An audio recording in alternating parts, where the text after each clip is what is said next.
Прийшли окупанти до нас в Україну, форма новенька, воєнні машини та трохи поплавився їх інвентар. Байрактар,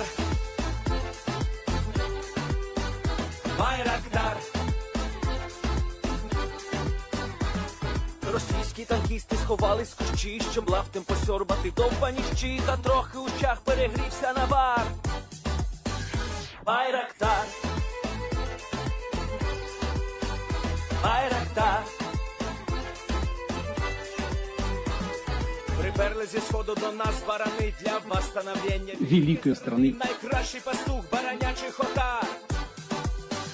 Байрактар, Байрактар. Їх доводи всяке озброєння різне, потужні ракети, машини залізні, у нас на всі доводи є коментар. Байрактар, Байрактар. Вони захопити хотіли нас зразу, а ми зачаїли на орків образу з російських бандитів, робить примар. Байрактар, Байрактар. Російська поліція справи заводить, там пивцю рашистів ніяк не знаходить, хто винен, що в нашому полі глухар. Байрактар, Байрактар. Веде пропаганду кремлівський урод, слова пропаганди ковтає народ, тепер нове слово знає цар. Байрактар. Байрактар. Байрактар. Байрактар. Байрактар.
Yes. The Leaf Spring Army sends its regards.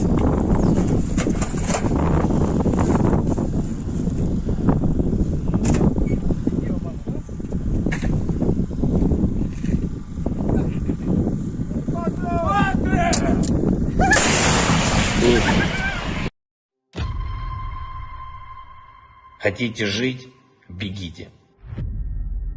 Хотите жить – сдавайтесь в плен. Россия не получит новую территорию Украины.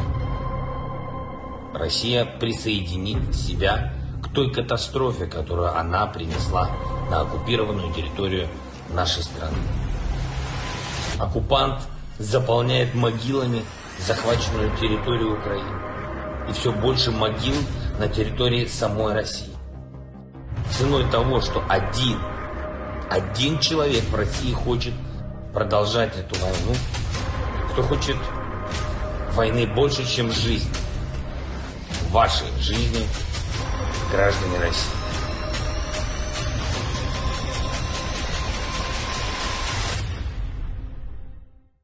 Русский военный корабль. Предлагаю сложить оружие и сдаться. Русский военный корабль, иди нахуй.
Hello, everyone. I'm the Enforcer, and I'm accompanied by Enforcer Matt.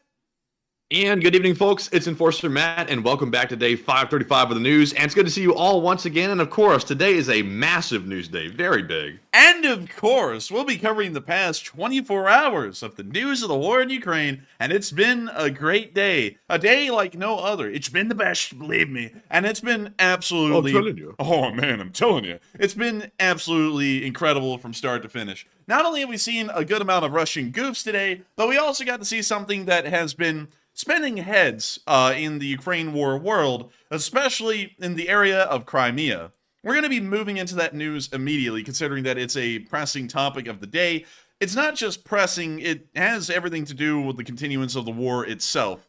The bridge. And so we're going to be moving on into the Kerch bridge area, and to explain the story as best we can, we'll be going through this in sequence, and we'll also be bringing up some information that we did not have when the video was made earlier today, because of course more hours have gone by, and the story has been able to flesh itself out a little bit better than it was when the actual video was made. So, moving on into our first bit of news, Russian air defenses, well, more so, Russian air defense, singular, as in the only one that fired, began to fire from the area around Taman, or more so, the Taman side of the bridge. We got a picture of that today from Fytux News, showing some of the streaks of the Pantsir missiles that were fired into the air. One interesting thing I would like to note really quick is that there are two Pantsirs in this battery, but we only saw one of them fire. We did not see the second one fire. Another interesting thing to note as well is that there were no pictures that came out today showing a impact explosion of the Pantsir's missiles intercepting the Ukrainian missiles. I would like to make that very clear, because there's a lot of stuff, there's actually been a lot of debate today about what has actually happened, and rightfully so, because once you start getting into the story and looking at all of the evidence, there is a lot of information that just isn't present in either regard. But one of the most important things we saw is that we never saw any pictures of impacts in the sky where a missile exploded onto another one. That always creates this little puff of smoke wherever a missile explodes or is hit. We never saw pictures of that. And apparently these missiles were intercepted almost inside of the Kerch Strait itself, so pictures would have been made of that if it did happen. Moving on from that and into our next bit of news, onto the Kerch Bridge itself, we got the first indications that the Kerch Bridge may have been hit when we saw this video come out of several smoke plumes coming from the bridge. Now, really quickly, I have to clarify one thing, because some people have said that all of these are hits on the bridge. That would be markedly untrue. We have been observing the Kerch Bridge for a while, and we've also shown a lot of videos of the Kerch Bridge, even when it's not being hit, showing Russian smoke screens being tested in trials to see how they would actually perform if they needed to be used. This white smoke screen over here that we see coming from the top of the railroad bridge, that is actually a part of the Russian smoke screen. However, one thing we never saw tested over several months are these black little plumes of smoke right here. We have never seen a Russian smoke screen that emits thick black smoke like that. Thick black smoke of that kind usually comes from an actual fire that has been created on something flammable, and then that smoke emanates from it. But as the camera pans further to the right, we can see another Russian smoke screen on the bridge. And then further on down, we can see what appears to be nearly two separate thick black smoke plumes coming from the bridge.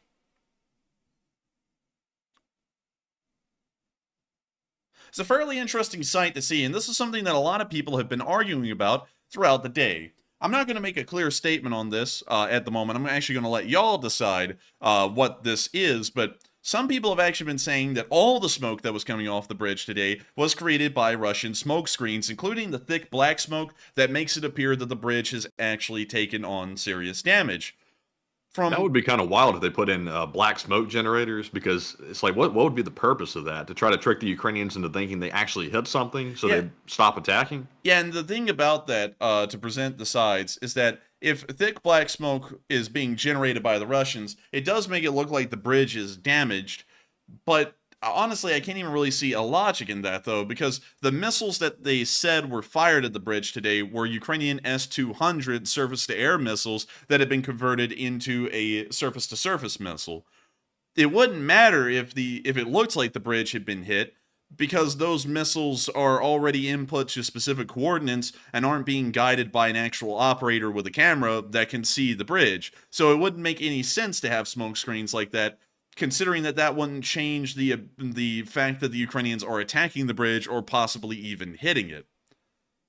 So there we have the smoke screens, and one thing that is really interesting about these specific smoke screens, or more so the pillars of smoke, is that in this one picture here, which I'll be taking y'all to, the thick black smoke isn't coming from the road bridge. We can actually see that all of the smoke screens, the normal thick white ones that we know that the Russians are deploying, are coming from the road bridge, actually. You can see that right over there as well. It's originating from the far right side of the road bridge, and then the current, well, more so the winds, are picking up the smoke and carrying it over the railroad bridge as well.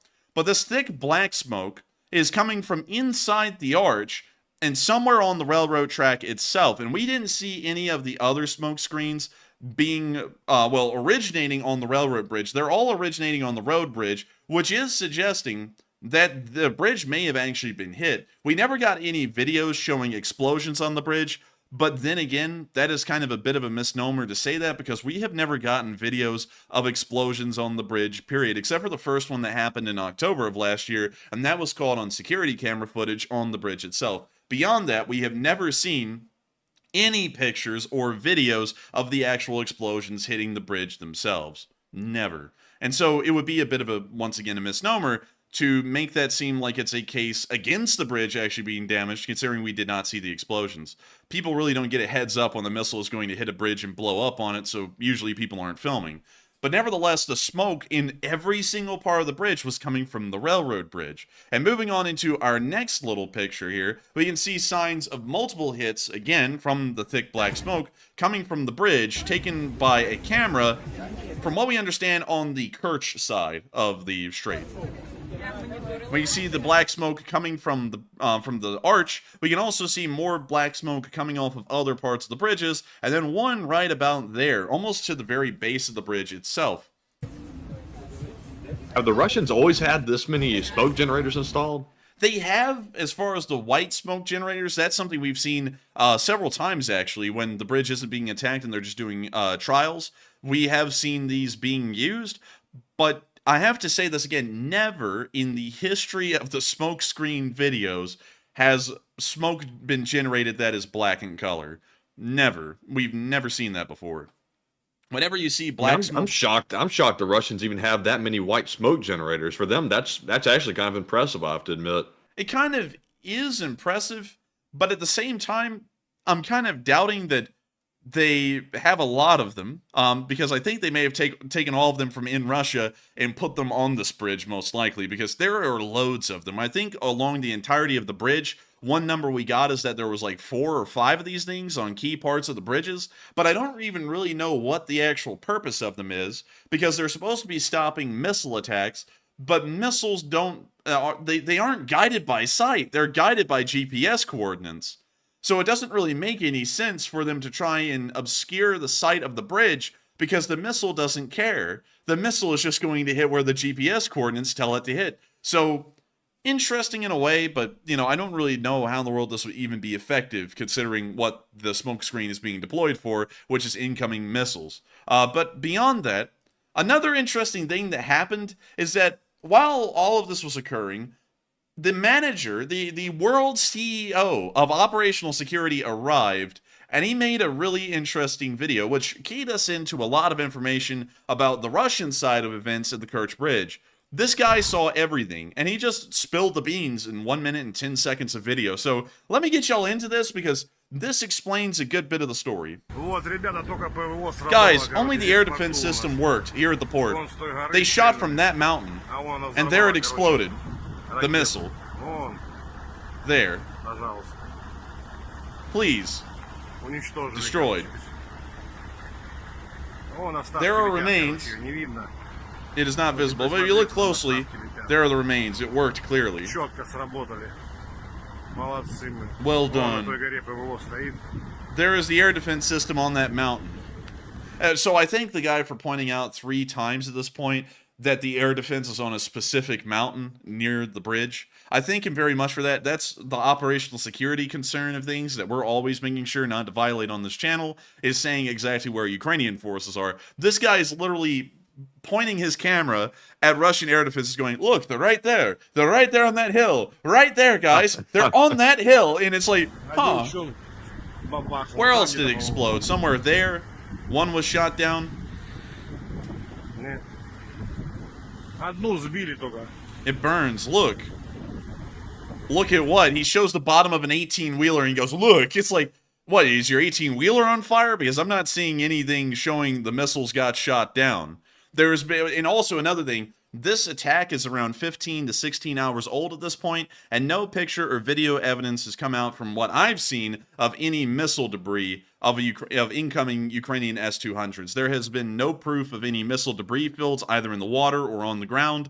And so it's largely in question whether the missiles were ever shot down, or if they hit the bridge, or what. We don't even really know, because another thing is that nobody has been able to make it onto the bridge. The bridge has been closed since this attack, and from what we understand at the moment, it has not been reopened. So nobody has been able to get onto the bridge to even film with their cameras to show if something did happen to the bridge or not. So once again, it's a bit of a mystery, and the Russians are trying to ensure some kind of operational security as far as the status of the bridge, because, once again, according to our information, nobody's been allowed on the bridge, and nobody has filmed any proof that the bridge is still up and operational, or anything like that, for that matter, or even showing the damage, if there is any.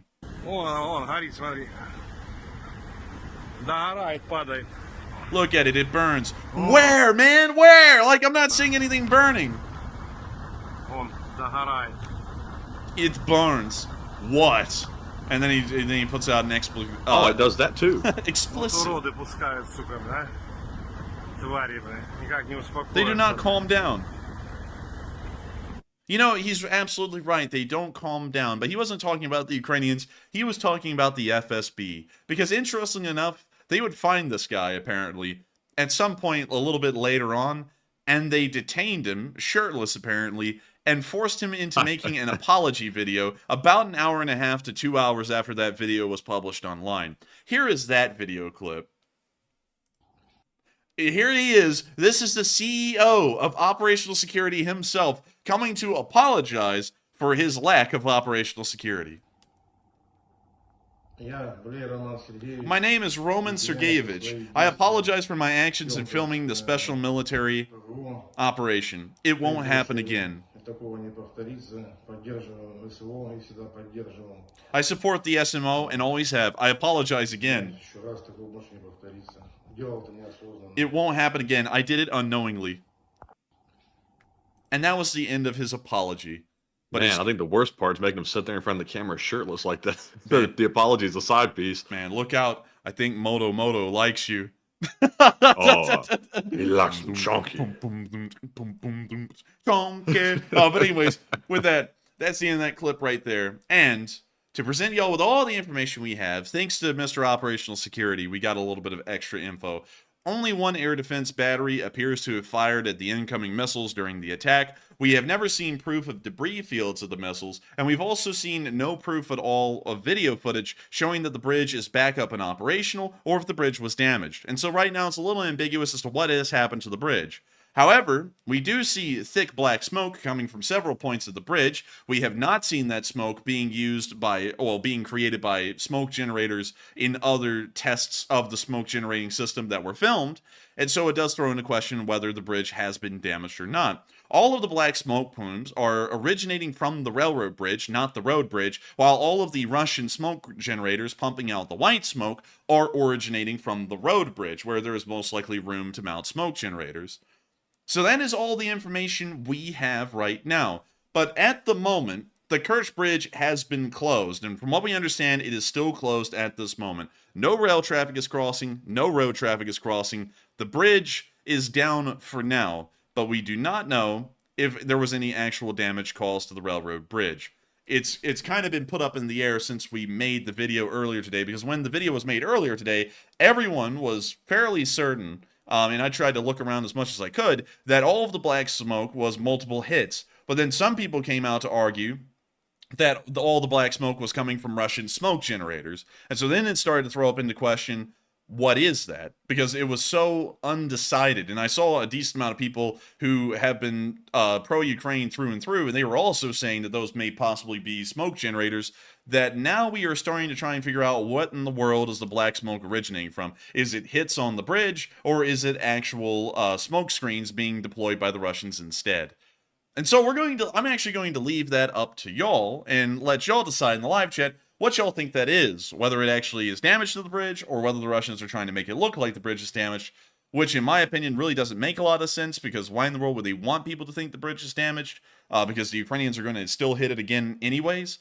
So, you know, I'm going to leave it up to y'all. That's the best thing I can say. But apparently, some people had to do a flip over this today. I mean, some people flipped out, including a Russian pilot, or more so, some Russian pilots in the Kaliningrad Oblast, inside of Kaliningrad. Kaliningrad used to be known back in the day as Königsberg when it was a part of Germany, but after the Second World War, the Soviet Union kind of just yoinked this straight from East Prussia and created a Russian oblast out of it, which still exists to this day. Kaliningrad is still a Russian oblast. Pretty backwards as well. Some of y'all may be surprised to know this, but almost everyone in Kaliningrad gets their heating inside of their homes from coal still. That's how backwards the region is. But one thing that they love to do is always show off the military might and prowess of the Russian Air Force, which is something they did for a group of people today. Check it out. So, this clip does not have any audio, but there is the Su-30. Look at it. Shining, shimmering brilliance. It's the best of the Russian Air Force. The Su-57 Felon isn't even out there, really. This is the finest of Russia's elite aircraft and fighting force in the air. Look at it go, just roaring over the crowd, and watch it pull that sharp left turn, and the pilots pass out, and the plane goes nosediving into the floor. Who would have guessed that would have happened? Who would have guessed? Dude, those pilots literally sat there and said, hey, you know it'd be cool to do a barrel roll. Yeah, that would be genius. Okay, just pull back on the stick and... Let's pull a 30G turn. Let's pull a 10G turn. I'm sure we will survive this. Yeah, straight into the ground. Man, and on a side note, I just gotta say these watermarks are getting out of control. I mean, good gosh, this is taking up the whole screen. Dude, 12 is in the building. But anyways, 112 is in the building. Anyways, moving on from that, we got a picture of the Su-30 after that little stunt. Suffice it to say, it was a little damaged. Insurance will possibly get involved in this. Also, I'm not really sure, because it depends on whether they are responsible for the crash or not. But that's all that's left of the Su-30 that ended up pulling that little stunt today. And also, from what we understand, both pilots did not eject. And that was why I was making the sleeping noises a little bit earlier. You see, one thing that we've been told, and this is something interesting, we've actually met someone at law school that has a lot of knowledge and expertise on the Russian Air Force, specifically in the Kaliningrad area, and from what we were told, the pilots that are based out of Kaliningrad are far less experienced and far less trained than any other Russian Air Force pilot. This is pretty much where they send the rookies to try and get a little bit of experience, is what it was told to us as. Based off of that and seeing how the airplane nosedived into the floor, this is what happened. This is a certainty. And I usually don't say things are a certainty, but this is a certainty.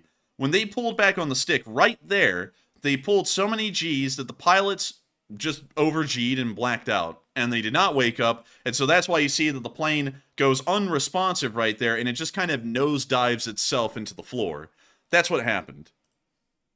And that's why you saw that nobody ejected. There was no inputs on the stick anymore. Beyond that point, it just went straight into the floor. Probably because these pilots lacked any kind of proper G training or G tolerance, clinics, I guess is the best way to say it. And so when they pulled the hard G turn, they didn't know how hard G it would be, so all of the blood went pooling into their legs, and they just passed out. So that's what happened. So great to see. Interesting to know that they lost another $40 million and another 2 pilots in some kind of a stupid stunt that didn't even really work. Speaking of stunts, not stupid stunts, but stunts, we also saw a very interesting stunt occurring inside of Warsaw today as stickers started to appear that seemed to be Wagner recruitment little posters. It says, "We are here, join us." And then it has a little QR code. Very cute. Very good to know that the Wagner is apparently using QR codes. But they're appearing in multiple places, especially near the Vistula River. The Vistula River is the river that divides Warsaw into 2. You can see it right here. And these were starting to show up largely in the parks that line the Vistula River, really nowhere else in the city. And it didn't take long for a good Samaritan to track down the guy who was putting out the stickers all over the place. So they found him. And here's the clip of them finding the guy.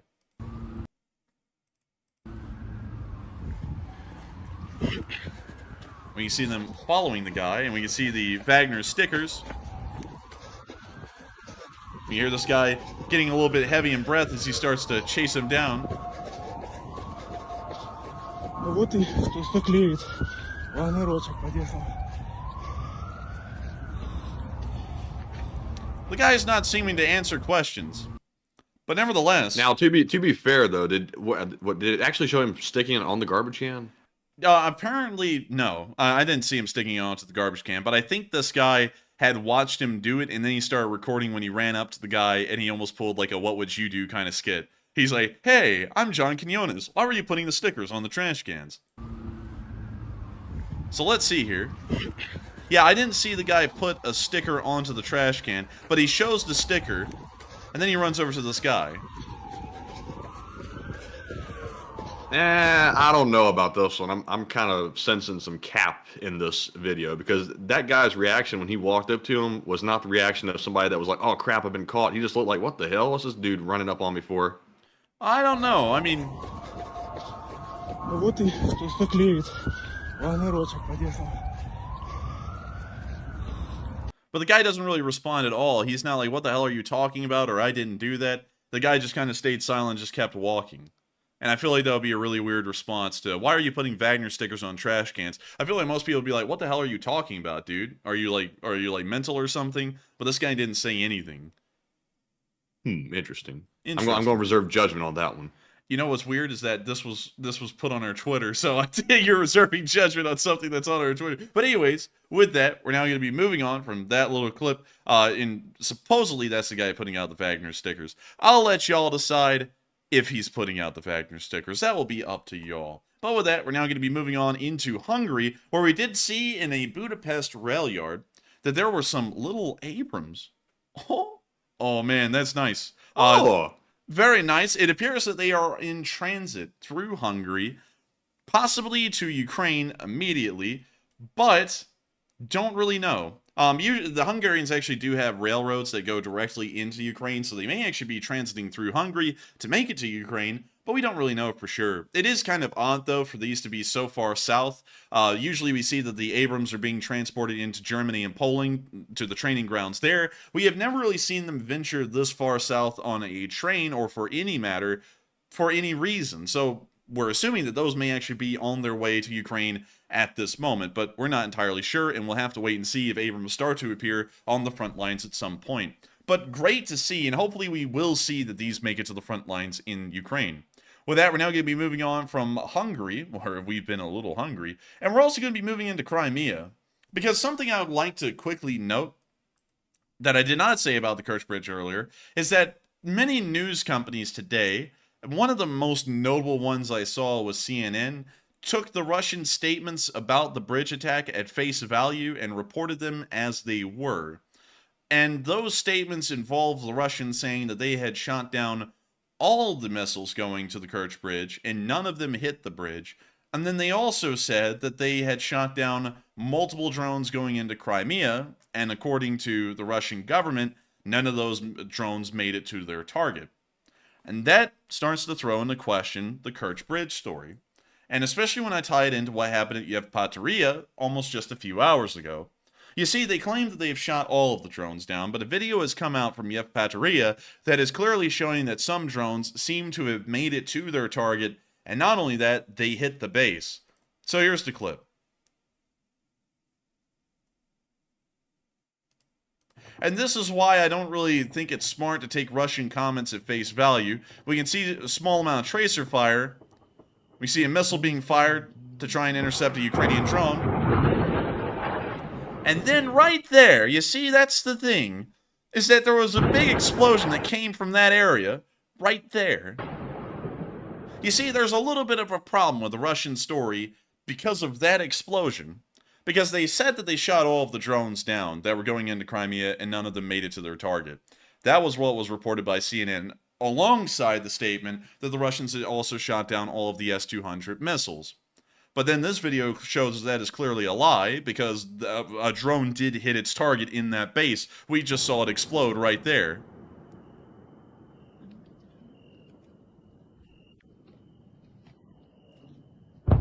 And then you can hear the explosion of the drone right there. It has hit its target.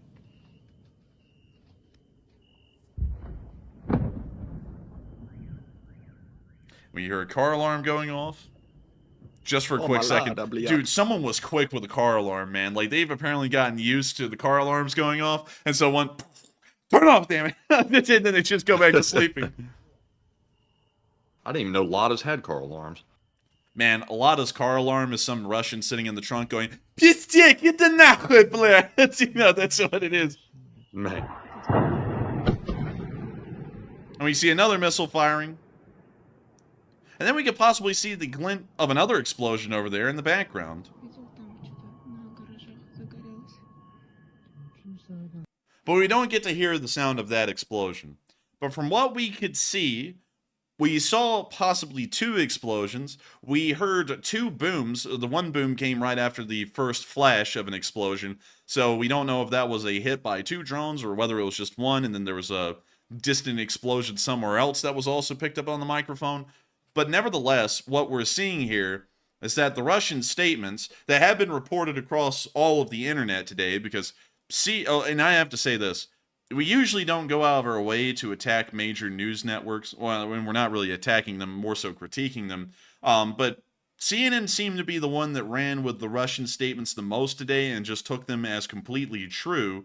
Although there is video evidence, if, you know, I don't know, anyone at CNN with the hundreds of employees that they have just looked around on Twitter a little bit, could find that the Russian statement that all of the drones didn't make it to their target in Crimea was false. That's a little interesting, and it also throws into question if any other part of the Russian statement was true. They claim that no S-200s or any Ukrainian missiles hit the Kerch Bridge. Problem with that is the black smoke plumes coming from the bridge is something that we've never seen the Russians deploy before as a smokescreen. So that kind of makes it seem that there was possibly hits on the bridge and they were burning something, but we can't really tell. So there y'all have it. And that's kind of why I'm not really taking the statements that mainstream news has been taking at face value, of course, all over the place, because CNN is the one we're not attacking, we're critiquing the most right now. I want to make sure that we're not saying attacking, more so critiquing. But there was a lot of other people that took this story as well. I think I saw Business Insider, Reuters, Daily Mail. I saw loads of them, and they would just take the Russian statements at face value. Russia said that nothing happened and everything's magic and perfect. That's what almost all of the article said. But when you compare that to what happened in Crimea, which CNN attached that additional statement that the Russians made about Crimea and the general situation in the area, it starts to throw into question whether any of the statements from Russia are true, because that was a blatant lie. They didn't intercept all of the drones. At least 2 of them hit their targets near Yevpatoria. Who knows how many others hit their targets that were never filmed. But with that, we're now going to be moving on from that area of the front line, and we're now going to be moving on down into the land bridge. Because supply line issues are always a major deal, and they continue to be a major deal because an oil truck tipped over on the highway in between Bryansk and Melitopol today and burned for hours, apparently out of control, blocking the entire highway on both ends until the fire was put out. And we can see that right down there.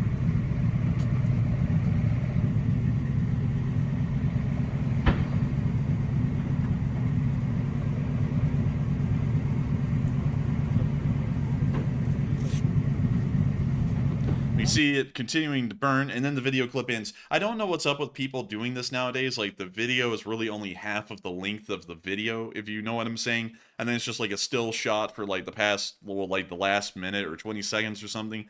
Kind of weird how that's happening nowadays. But anyways, there we have it. The land bridge was closed for a few hours today as well, along with the bridge also being completely shut down since about 15 hours ago and still being shut down as of right now.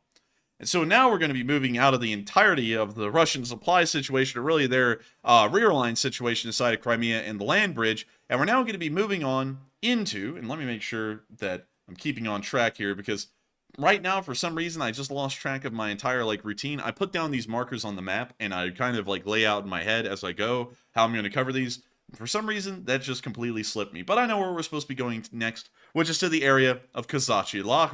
We got a little bit of a video clip today of some ongoing fights in this area. Did I miscolor that? I did. Then it's supposed to be olive. We're now going to be moving on from that. Man, it was yellow. Man, that thing was yellow like a coward. Man. Are you yellow?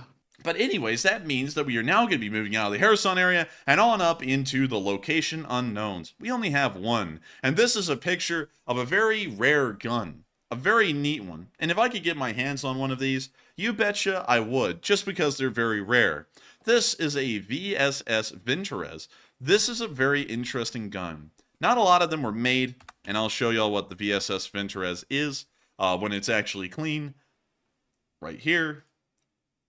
It is a silenced rifle. It has a built-in silencer. It's not detachable. It's a very weird little gun. It's very neat, and they're also incredibly rare. Usually only issued to the best of the Russian army, which means that they're about equivalent to a National Guardsman here in the United States. They don't see a lot of service. They've only been in service from 1987 to the present day, and I believe they shoot some kind of a 9mm round. Yeah, 9x39. So they're just very bizarre. And apparently one of these was captured today. So very cool to see. Very neat to know that a Ukrainian got one of these things, because we've really never seen these on the front lines in Ukraine, or used at all for that matter. I think we've maybe seen these about 2 or 3 times in the war. So really cool find, and a really great trophy that this Ukrainian soldier was able to get for himself and his unit.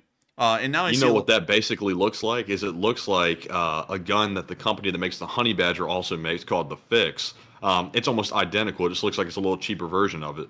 Really? Wait a minute, hang on. Let's see, what in the world do I pull up to find that? What happened? It's called a Q, and that's the name of the firearms company, and it's called the Fix. Q, the Fix. The Mini Fix actually is what it's called, the Mini Fix. Let's see, the Fix Mini. It's like getting a quarter pounder. But let's see here, the Mini Fix. What does it look like? Man, that thing is expensive, $3,000. Oh yeah, everything that Q makes is expensive as hell. I mean, it kind of looks like it. One second, let me close that down. It kind of looks like it, but not quite, because this is a bolt action. It appears, and also wasn't the other one a bolt action? No, it's a semi-automatic. Oh man, it's close to the stock, the main upper part and everything, the lower. It all looks pretty similar, but the front is a little bit different.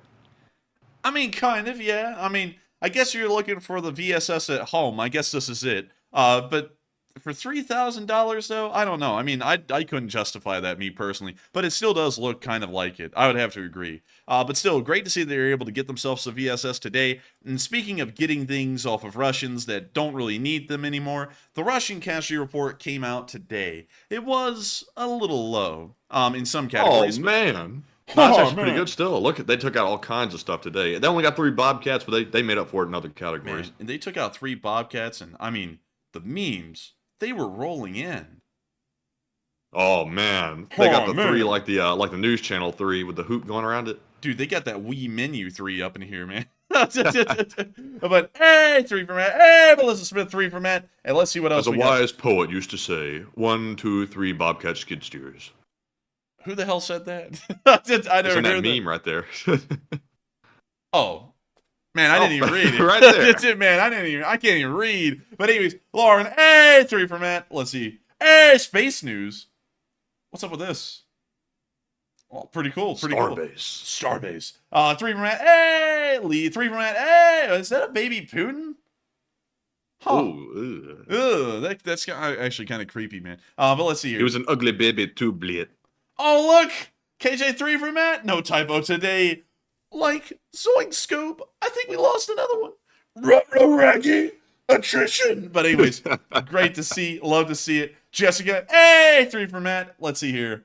Not really seeing any other ones. Oh, my Lord. Well, we're going to move on from that because I have a feeling that nothing good will come from there. And don't type in Romania. Moving on from that, we saw that. But anyways, we saw that 510 Russian soldiers were knocked out over the past 24 hours. A fairly decent number, not as high as the other days have been, but still pretty good. 6 armored personnel carriers have also been knocked out as well, along with 12 supply trucks, 5 tanks, 10 artillery pieces, 4 drones, 1 cruise missile, and 1 anti-aircraft warfare system. All in all, it wasn't that bad of a day. It's not an exceptional one. Yesterday was exceptional. But today is largely kind of falling within the war's averages in most categories. So not incredibly good, but still not bad at all, considering that these losses are still quite high. We're going to be moving on from that casualty report, and we're now going to be moving on into the frontline situation itself. And the front lines have been busy today, kind of like Busy Nitro Cold Brew. And they're not the sponsor. I was about to say that, but I was like, better not. But anyways, with that, we're now going to be moving into what's been happening in the Northeast, which has been kind of interesting. It's been a little bit on the back end or the back burner, but it's kind of starting to get a little bit more traction now as far as video coverage. But before we get into that, the live chat has truly been going mental tonight. I can't even begin to describe what it's been looking like, but it's been looking like about 100 chats a minute, which is more than 1 a second. It's been fast, and a lot of y'all have been talking about all kinds of stuff. What's been going on with the war, what y'all like to eat, what y'all like to drink, what in the world are y'all doing right now, other things like that, your personal life. But one of the things that we like to cover is what has been going on in the war, and a lot of y'all's thoughts and opinions on what y'all are thinking of some of the big events of the news. And so we've been putting it up to a vote. And the results have actually been really interesting tonight. And so with that, what do we got, Matthew? All right, so jumping right into our first poll of the night, let's get to the one that's currently still running while it's still fresh on everyone's mind. And the question is there enough evidence to conclude that the Wagner sticker guy, and yes, we're going to call him that now, is he guilty? 40% said yes, he is guilty. 31% said no, there is not enough evidence. And 29% said unsure. And on this one, to me, it's very clear that we don't have enough evidence. That could have been simply, and this, I don't know this for a fact, it's speculation. The guy filming could have simply just ran up to a random person and tried to claim that was the guy putting the stickers out, because, you know, people end up doing stuff like that. So to me, without knowing if he actually put the sticker on there or not, I'm not going to, pass blame on the guy, because we really don't know what happened. But it's possible. But Enforcer, what say you?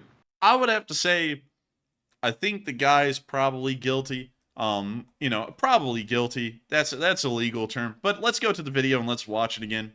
And let's see what we can see. All right, so he runs up to him, and he's got.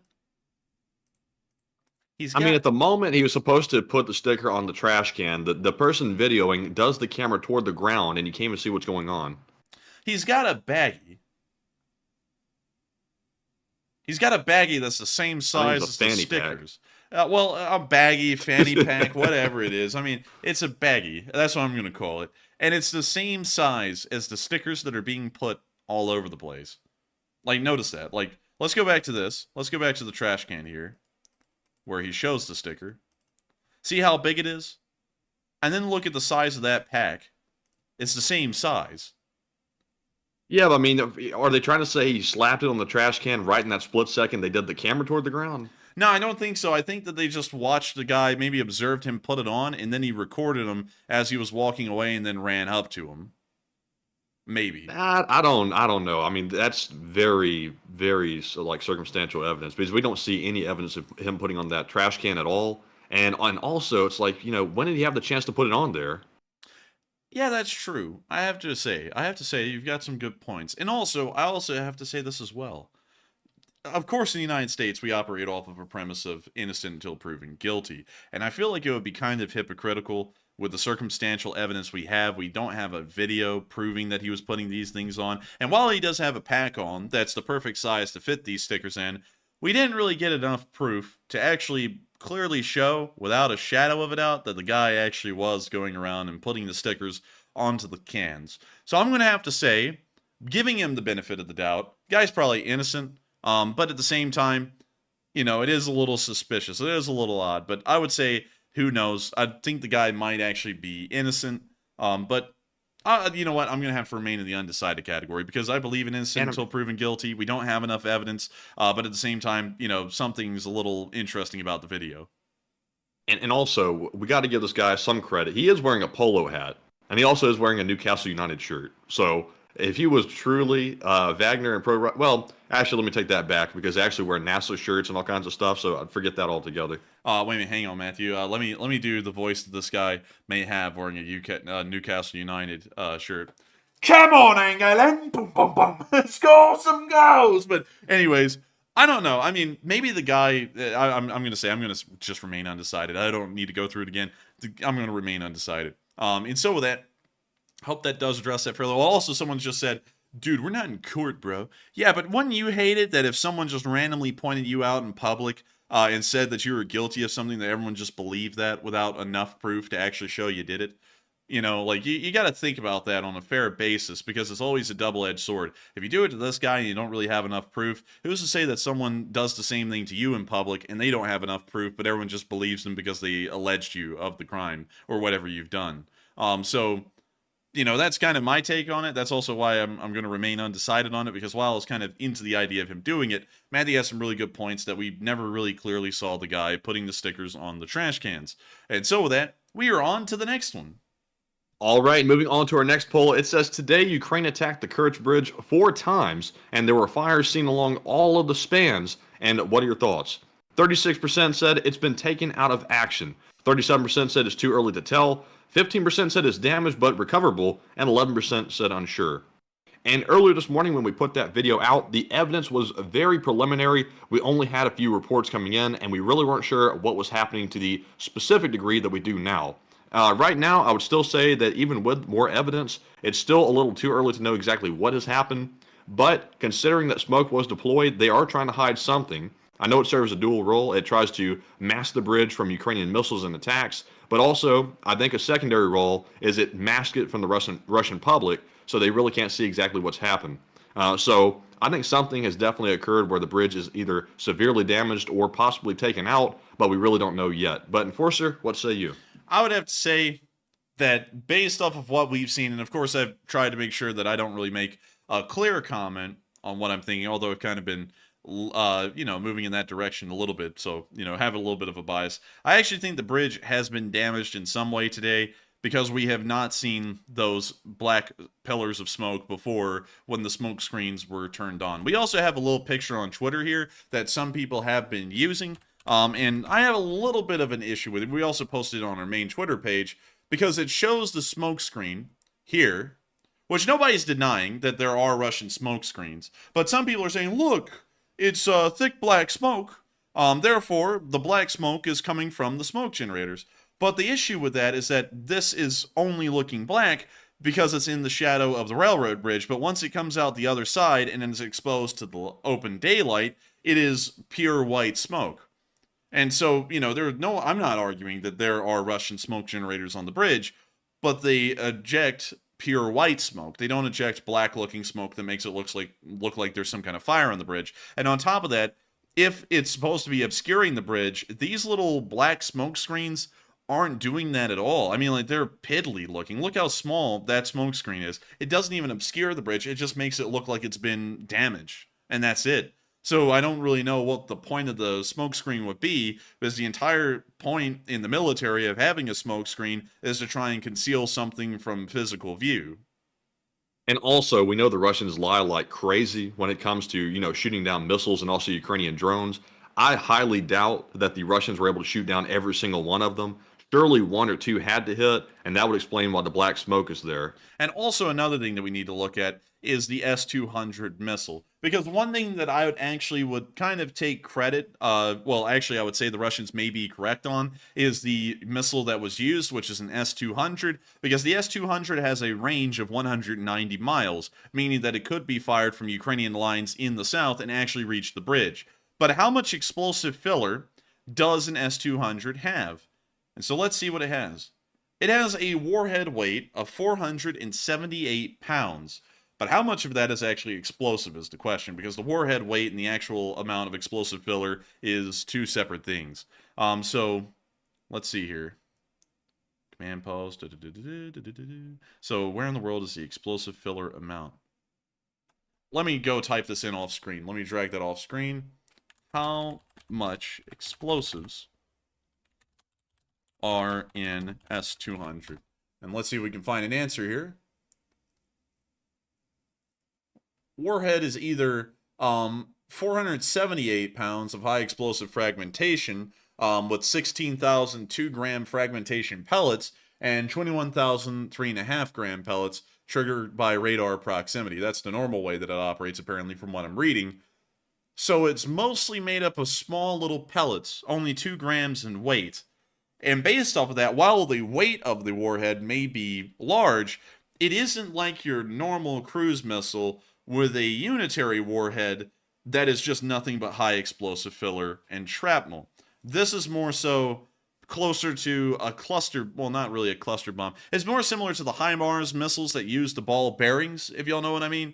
So it could be converted to an air-to-ground role, well, a surface-to-surface role. That's something that we know that can be done, and the Ukrainians have done it before, and the Russians have also done it before.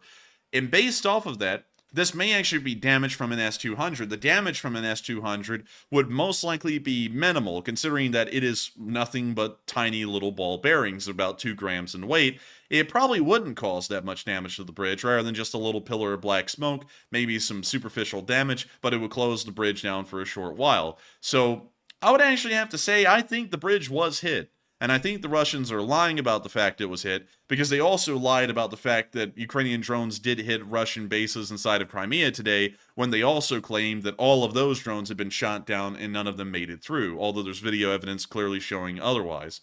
So in my opinion, I think that the bridge actually was hit, and most of the information would indicate that, because the damage isn't going to be like damage from a kamikaze boat, where we've seen that it knocks entire spans off its pillars and into the sea. It would actually be a lot lighter, considering the kind of warhead that the S200 has. And so with that.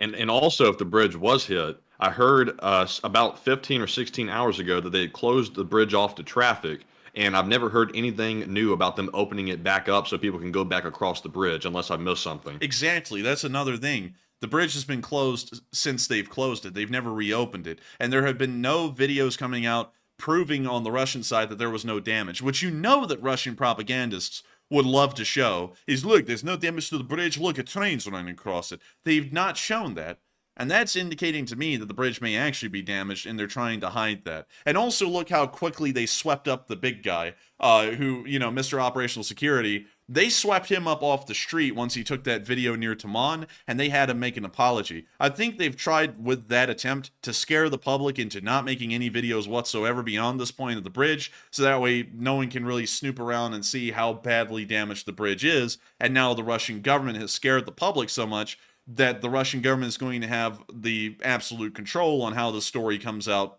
later on. Well, I'm telling you, man. I'm telling you. But seriously, though, the Russians' new strategy, from what I'm seeing, is they're going to take the approach on every single attack that happens from this point forward. Like we saw with that last attack in Moscow, they were trying to pretend like it didn't happen.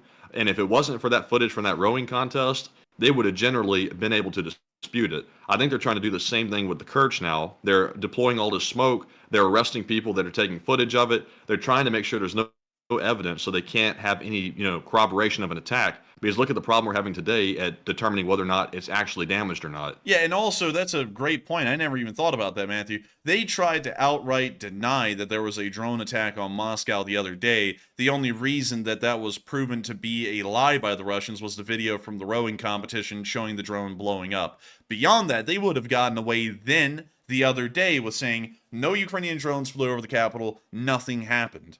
And they're doing the same thing again today in Crimea and at the Kerch Bridge.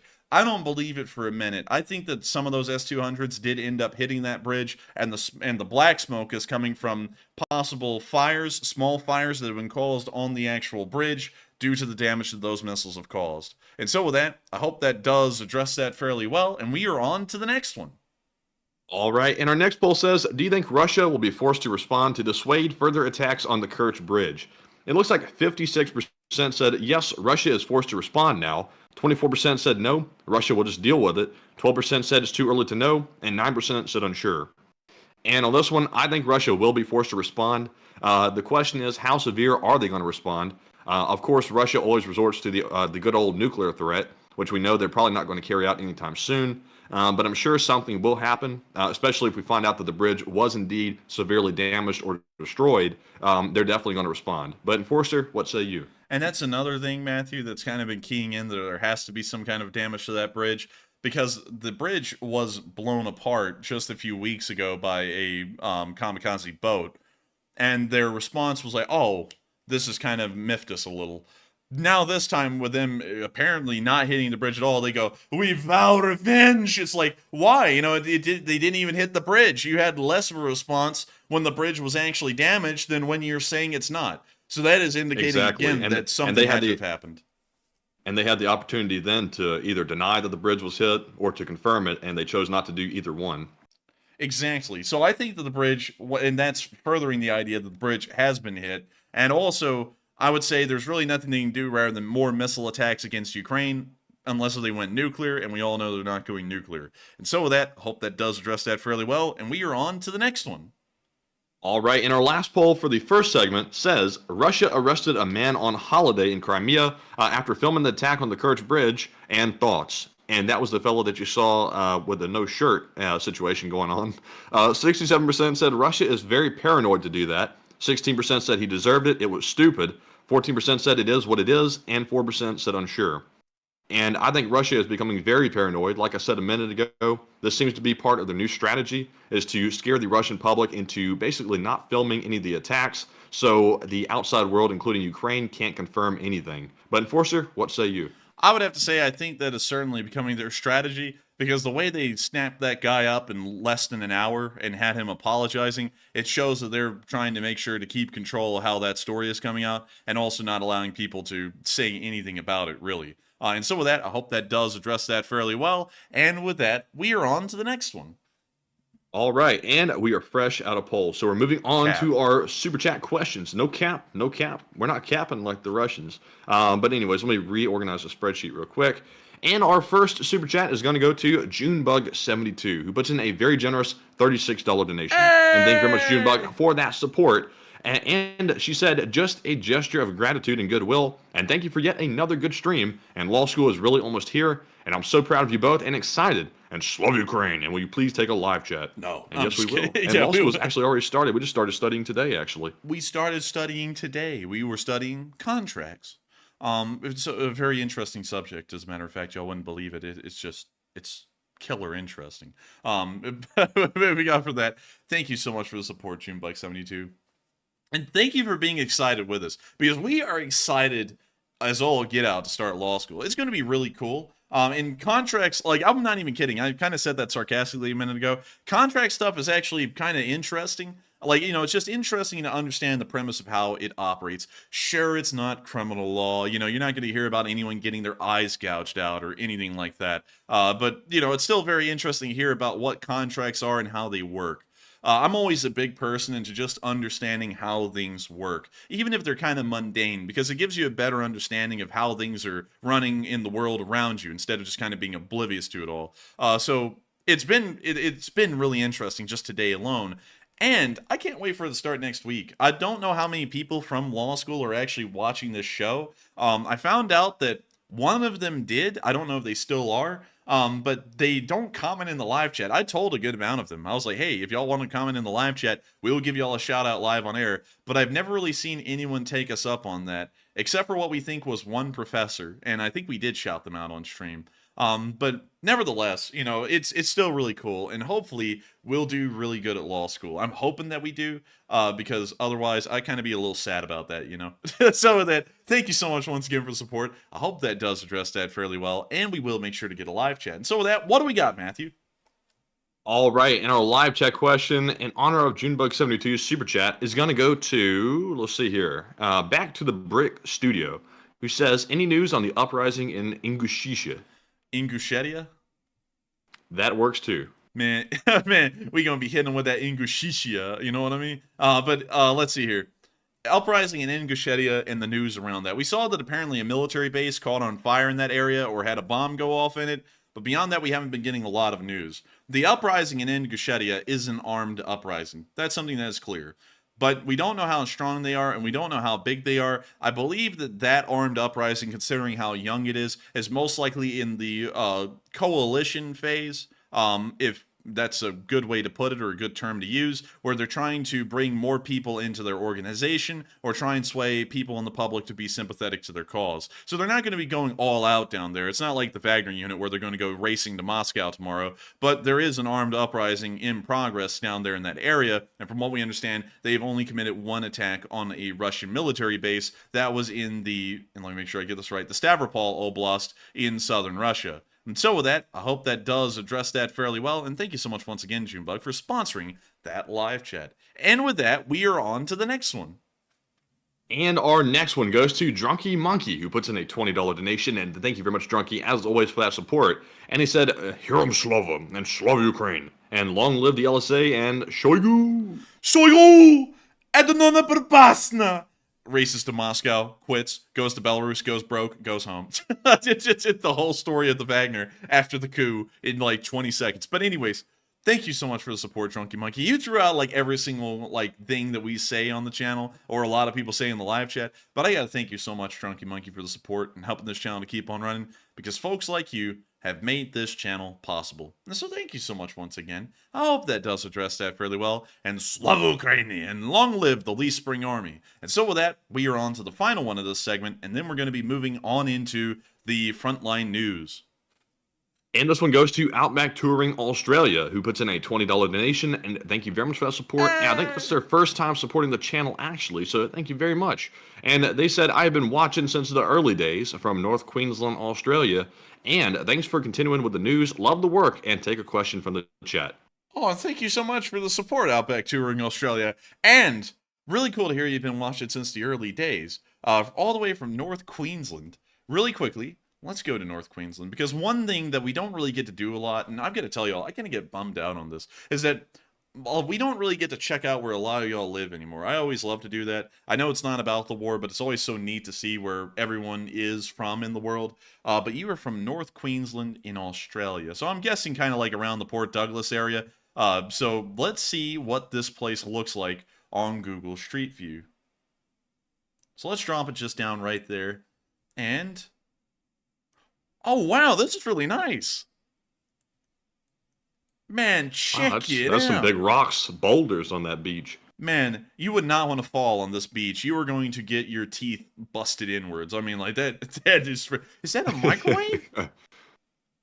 That looks like a deep freezer or something. Dude, I was like, crikey, mate. Microwave your stuff. But still, I really like this. This is beautiful. Like, really, I think it might have been a resupply crate. Resupply crate. What is this, PUBG? You're gonna get a resupply on the beach. But it's been looted already. Let's go look at a town up here. There's one thing I've seen about Australian towns is that they are really nice. And let's see, this one looks pretty nice. Bungalow. I've heard of that before. That's usually the name of smaller houses in the United States, you can go get a little cute bungalow. But let's go check out what bungalow looks like. And bungalow, dude, this, I swear, this looks like Pelham on Highway 280. Well, no, not really. What do you mean, not really? What do you mean? You're supposed to be backing me up. This is different. This reminds me of Mexico a little bit. Mexico? Yeah, something about it. I don't know what it is. I think it's because it's so flat. Oh, I get the sees the mountains in the background. Yes, very, very flat. Yeah, there's mountains up there, but down here it's like a Minecraft creative mode or something, like Flat World. I think cities, I think cities are usually like that. They're usually flat. Well, no, not really. Ours isn't flat. You mean downtown Birmingham is not flat? No, it's not flat. Cap. I'm calling cap. We're going to have to go drop it down in downtown Birmingham and see if that's true. Because I swear, last time I went down there, downtown Birmingham was flat. So, let's see. Nope, that's Huntsville. Let's go down to Birmingham and let's find out. We have to find out, cap or not. We're going to drop it down right here. Right here. It's just the dead center of Birmingham. Is it flat? Is it not? It looks kind of flat. I'm seeing an incline here. Now I'm seeing an incline to the bridge, but I'm not seeing an incline through the rest of the city. That'd be flat. Well, maybe now there's one little intersection, but I mean it's not flat across the entirety of Birmingham. That's why there's major like hills and stuff going up toward the top part, like Mountain Brook and stuff. And you see, there's a huge section right there. It's like built up on the mountain. You put it right in the middle of the flat spot. Okay, all right. We'll go back. We'll go back all the way to look. That's like a hurricane nearly. But anyways, we're gonna go all the way back to Australia. We're gonna go to, I think it was here. Yeah, here's bungalow right there. We're going to go here. Is it a mountain?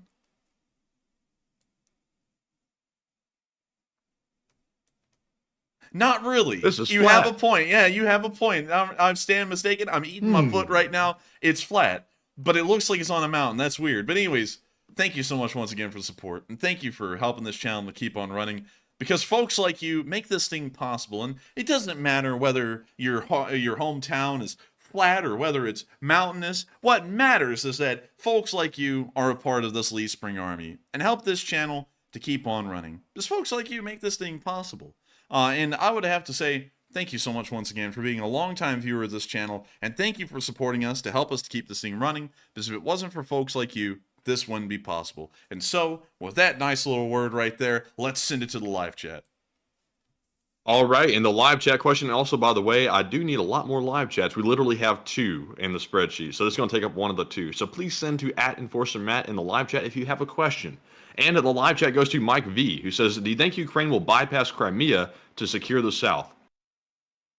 Very interesting question. Do you think Ukraine will bypass... Wait, reread that one again, because I think that one just sent me for like a mind warp right there. And Mike said, do you think Ukraine will bypass Crimea to secure the South? No, because Crimea is the furthest south in southern Ukraine that one can get. So there really is no way to bypass it, because there's no ground to bypass it with, unless you just marched into Russia to Rostov-on-Don and then went down towards Krasnodar. That's really the only way you could bypass Crimea. Otherwise, Crimea is kind of the end of the road once you make it past the Surovikin line to Tokmak, then to Melitopol, and then you just make it on down into Crimea. So I don't think they'll be bypassing Crimea by any means, and also that's the most important area of the war is Crimea. That's why the Russians want to defend it so heavily. That's also why they annexed Crimea in 2014 immediately, is because that is the most important part of Ukraine as far as Russia is concerned. That is also the most important part to Ukraine as well. So I don't think they'll be bypassing Crimea. I think that they will continue to push south through the Zaporizhia Oblast to Melitopol and then onwards into Crimea. Crimea is largely the overall grand end goal of every single offensive that the Ukrainians will be conducting in that area. And so with that, I hope we addressed that live chat fairly well. And thank you so much once again for sponsoring that live chat. And with that, we are now going to be moving on into the Northeastern Front.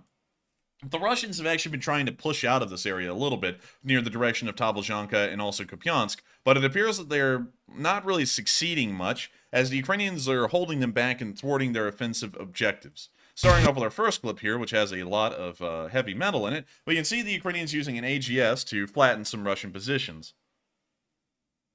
We can see the Russians getting up and running, and we can now see them going into the outpost. And we can see the area just getting slammed. With that, that's the end of the clip, but huge credit to the National Guard Steel Border Unit for laying down some fire on the Russian forces in this area and keeping them inside of their trenches. Moving on from the northeastern area, and the only video clip we got from there, we're now going to be moving on down into the Kremenna area and the forests outside of Kremenna, as Russian positions were being hit by some fairly precise Ukrainian artillery strikes in this area today. We're going to be muting that, because the copyright lawyers will be on the way. I may have not completed law school, but one thing I know is to fear the copyright laws. We can now see the artillery lining up its shot onto that Russian APC in the tree line, and it's about to disappear, like magic.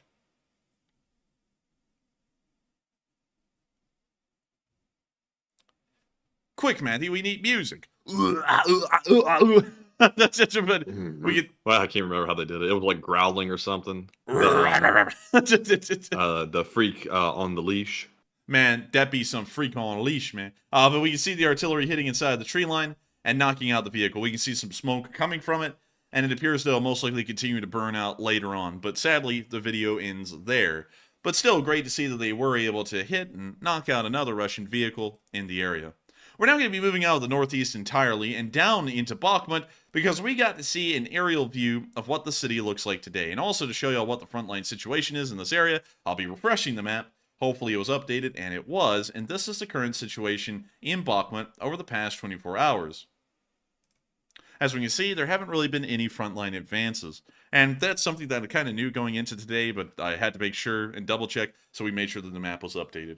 And I also have to say this, some people may be thinking, why in the world do you not check this map before you go live? Usually this map is updated about 30 minutes after we go live daily, so I never really get a good look at this map before the stream goes live. I always have to kind of like get it while we're live, but nevertheless, let's get into the video clips, starting off with an aerial view of Bakhmut and what the city is looking like as of today. All right, that what the hell was that? That was a song, because I heard it earlier, but when you hear the first second of it, you doubt it's a song. But we can see them flying over the city of Bakhmut there, and it's pretty damaged. I don't really think it's worthy of the noise that was just made in the audio a second ago, but fairly damaged nonetheless. I'm sorry if you had that on speaker. Man, what the hell? But anyways, we can see it continuing to fly over Bakhmut, and the damage is, of course, very extensive. The city has been completely destroyed.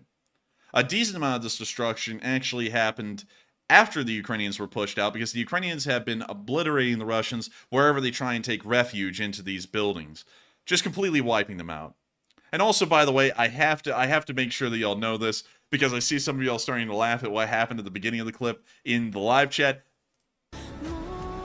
It's actually a song. Like, I'm not even kidding. That's a song. So just keep that in mind. What is this Twitter garbage? It was unintentional. Don't type in Romania. Don't type it in. But anyways, it's a song, I swear, guys. Like, hang on. I'll play another 3 or 4 seconds of it, because I know we can't get copyrighted for that.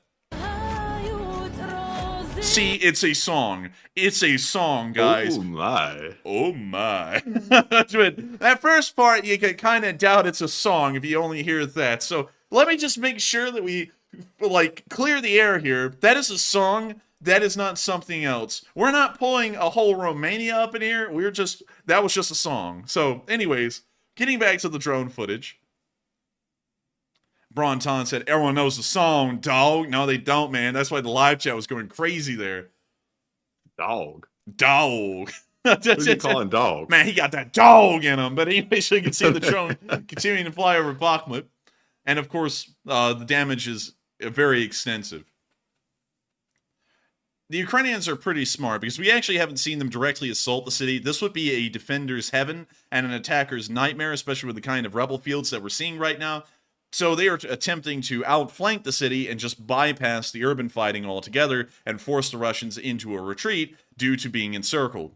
And so with that, well, due to the threat of being encircled, but with that, we're now going to be moving on to our next little picture where we saw some of the Ukrainian guns operating near Bakhmut. These are some really cool pictures, because these are the 105mm M119s, And I gotta say, I really think the M119s are just incredibly neat. They're a lighter artillery piece. They're not like the 155mm M777s that are just absolutely crazy with the kind of firepower that they deliver and also their sheer size. But I really like the M119s. They're just a nice little portable artillery piece. And so let me go pull up a picture of this so you can see one of these things in a clear, unobstructed picture. There we have one right there.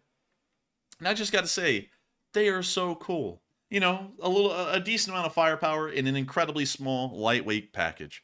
So just a neat system. I really like these things, and I don't really think there's any reason not to like them. Hell, I think that they're the future. I'm just kidding. They're not the future, but they're still an incredibly cool artillery piece nonetheless. Moving on from those pictures of the 2nd Self-Propelled Artillery Division of the 3rd Separate Assault Brigade right there, have to give them their credit, we're now going to be moving down into the 3rd Assault Brigade's infantry divisions themselves as they've continued fighting around the area of Klishkiivka. And we got some videos of the actions that they took on the front lines today. And so, here's the footage. And it also starts off on a pretty high note as they are taking on Russian prisoners and beginning to process them. And of course, we can see the pile of trash around them, confirming that they are Russians. Here comes the Ruski.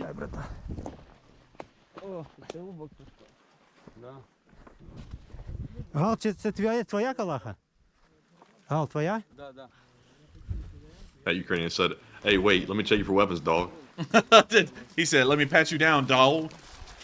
Aight, dog. We now see a Ukrainian soldier coming out of there, now making sure that the trench work is clear.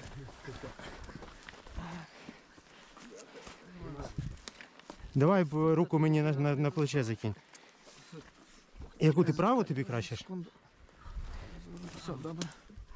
See the Russian over there. It looks like he may have a broken arm or something Змій, дай similar. маленьку радіостанцію мені.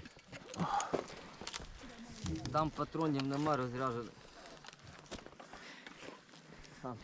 Гал, забери зараз у Змія радіостанцію, ми поки пішли. We now see him. Евакуація відбулася, група. It appeared that by the shadow, he was actually supporting the Russian soldier and helping him to walk on through the field so that way they could get him to a vehicle to carry him off to processing and then to a POW camp.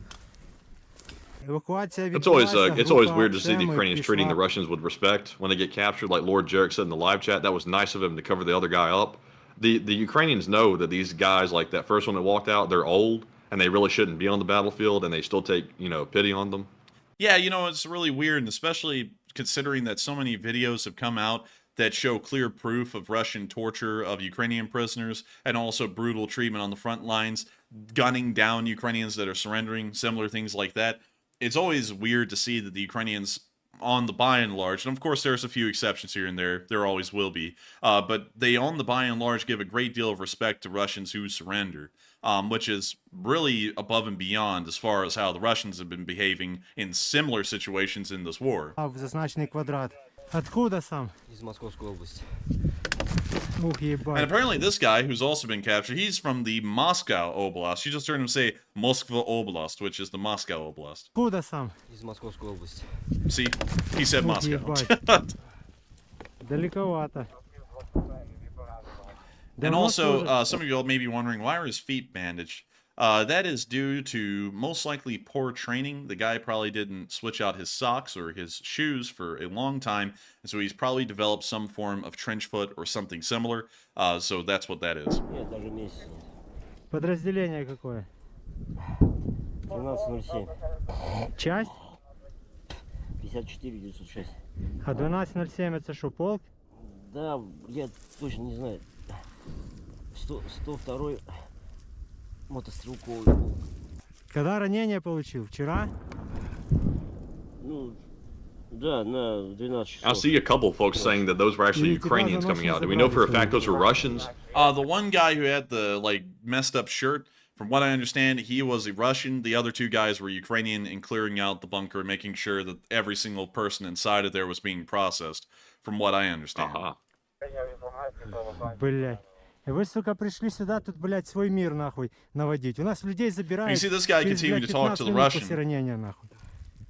У вас, блядь, ночь, сука, пролежала. Так, блядь, ценят у вас... And also, I'd like to do this as well really quickly, because I have to make sure to quash it, otherwise someone's going to go and, I didn't subscribe because the guy's an idiot. Okay, so let's compare the camos. This guy is from the Moscow Oblast, clearly a Russian soldier. The guy's got trench foot. And you can see his camo pattern on his pants right there. So let's take note of the camo pattern. So you can see it right there. Now let's go back in time to the guy coming out of the bunker. And you can see he's wearing the same camo pattern with the same overshirt. So they're both Russians. They're both wearing the same uniform. So there's the answer. So now we're going to go back, and we're going to continue this little clip from where we left off. Нахуй наводить. У нас людей забирают через, блядь, 15 минут после ранения, нахуй. У вас, блядь, ночь, сука, пролежала. Так, блядь, ценят у вас, сука, людей. Государство. И вы, блядь, за него сражаетесь, блядь. Долбоебы конченые, блядь. Было, блядь, бы за что сражаться, ебаный в рот, блядь. Тебя там вообще в хуй не ставят, ты пыль для них вообще. Полный долбоёб, сука. Осёл, блядь. Осёл, We see them continue to talk to the Russian on the ground. And apparently this Ukrainian is just keeping an eye on him before more soldiers can come up and process him. Сколько лет детям? 13, 29. Кто? Ну, сын, дочка. Два сына? Герой папа, да, блядь? На войну пошел. Ты откуда сам?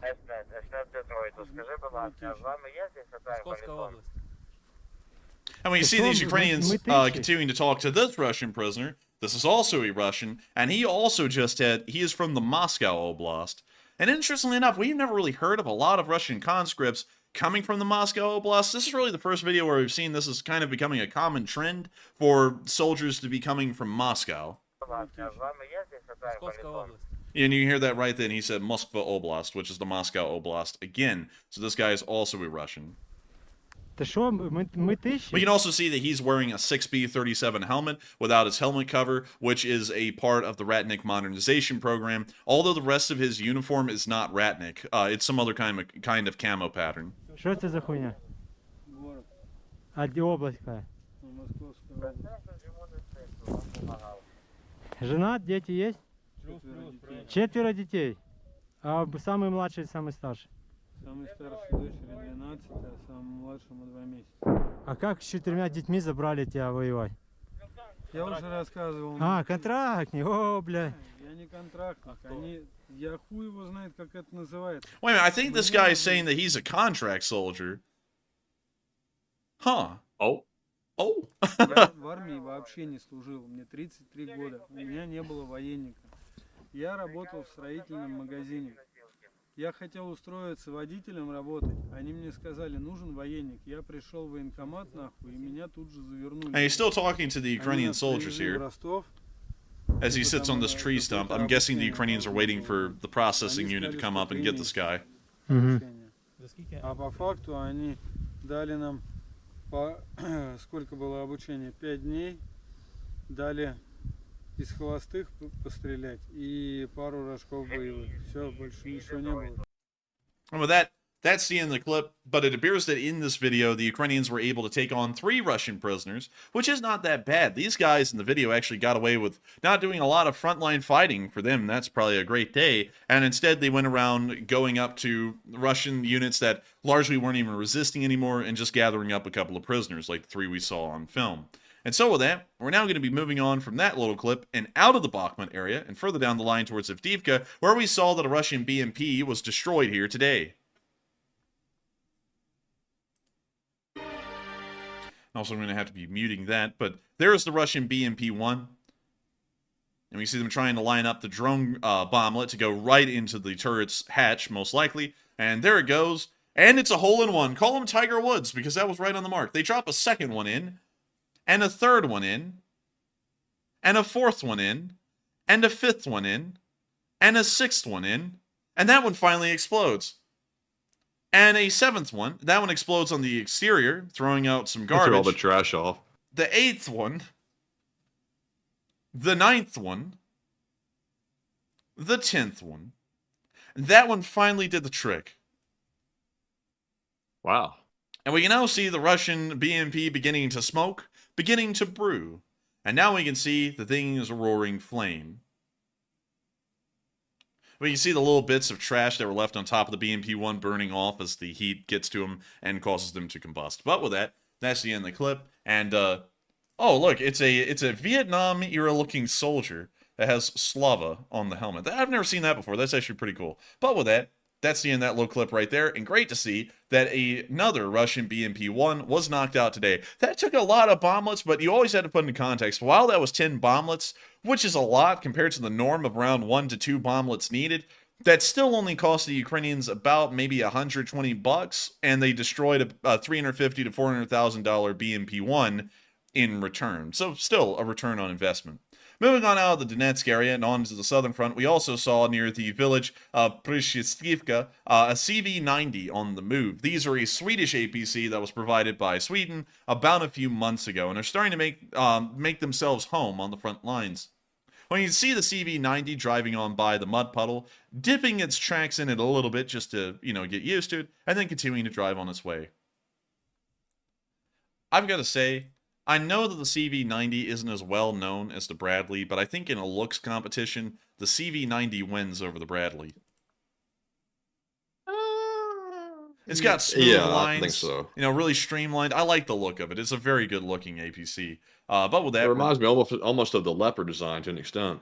It kind of does, doesn't it? Yeah, that's a really good point. But with that, that's the end of that clip. Really nice to see. And moving on into our next bit of news, near Staromaiorske, we saw that the Ukrainians were able to capture a rare Russian BMP-3 today. There it is. Было ваше, стало наше. Да, Женька? На чилике. Оставили нам автомобиль. And that's the end of the clip. But really nice to see that they were able to grab themselves a BMP-3. We can see the Ukrainians have already put themselves a little crew into it, and they're going to be getting this thing off the front lines. The BMP-3 is rare, with only a few hundred in Russian service, and also having a very interesting armament. It has two main guns, a 100mm main gun, and a 30mm autocannon directly mounted off to the left in this video, but for the tank it's off to the right of the main 100mm gun. A really interesting APC. Not many of them exist, and especially not a lot of them in this war, and so seeing the Ukrainians able to capture one is a bit of a rarity. And so we're now going to be moving on to our next little bit of news, where we also saw that apparently a Russian telegram has come out that has been pretty damning about the situation for the Russian forces in the area of Staromaiorske and Uruzhaine. Moving into the little telegram, this is what's been said today by Battalion Vostok, which is one of the battalions that is in action in the area around Staromaiorske and Uruzhaine. The enemy outplayed us. We are losing the harvest. For several days, we withstood its onslaught, but somewhere there was a failure. We are still fighting back, but the situation is not in our favor. The enemy has already tried to hoist a flag on the village council today, but one armor was blown up. The artillery worked on the rest, and they pulled back. But this is a matter of time. And although the capture of this village will cost the enemy a great price, its loss after such heroic resistance is painful for us. It does not console, but slightly reconciles with the situation that if he takes each village in the same way as Harvest, it will soon end. We hope that we will somehow dodge and push the enemy back, but we have to be realistic. And it appears that while they are trying to keep a strong face, even in the Telegram post, they're clearly indicating that the situation is going quite poorly for Russian forces at Uruzhaine and Staromaiorske, and they will most likely be pushed back to Zaitova Brezhnaya within the next few days, we would assume at this point. And it's also not helping that the Ukrainians also destroyed the Russian command post in the area. We assume that this is some kind of a battalion or even brigade level headquarters, somewhere in between. And so here's the clip. And also very interesting little call sign down there at the bottom. But anyways, we can see them hitting the headquarters and knocking it on out. And that's great to see. The combination of colors and the eagle and everything. Well, I mean, goodness. You know what I mean, man. It scared me. Zing! But anyways, moving on from that, we're going to be moving a little bit further down the front lines into Zahirne, where we saw that some Ukrainian artillery was hitting Russian forces. Here's the clip. When you see the Ukrainian artillery coming in and hitting the two Russian positions, and hold up, everyone. Hold up. No. Hang on. I'm going to have to catch this here real quick. We've seen this before. This marker, which says it's in the southern direction, actually happened somewhere else. I remember where this one happened, actually. Let me go to Google Maps. I'll show y'all. This one actually happened around 3 weeks to a month ago in this area. Not right there. Somewhere in this general area. I want to make sure to find it because I swear that this is a old clip that is trying to be pushed as a new one. So, hell, it was somewhere in like this area around here, around Staromaiorske, or even further. Wait a minute, I think it was around here. Yeah, let me go check. Yep, this is it. Because I remember showing y'all a long time ago a Mista S battery being hit inside of a tree line. They had about 3 Mistas in it, and the Ukrainian artillery came in. They didn't even need a ranging shot. They just hit all 3 Mistas and knocked them out. This tree line here has the exact same characteristics of this one. The open gap here, where you can see the little field that's burned out in this picture, but with the same trails moving through it. This is an old clip. So, I hate to say that, I didn't catch that until right now, and it all came back to me in like a single split second. So I'm actually going to delete that marker because it is inaccurate. That is an old clip that has been put out again today, and was mistaken for me as a new clip. And so I'm going to eat my foot on that one. And we're now going to be moving on into the area of Robotny, where we saw that Ukrainian forces have continued to move forward, while Matthew goes, oh. Oh my. Oh man, I'm telling you. But we can see them moving past a knocked out M113, a medevac M113. And moving on forward. Of course, the Ukrainians have been making ground in this direction, and we can see that they're passing by formerly knocked out Ukrainian vehicles there.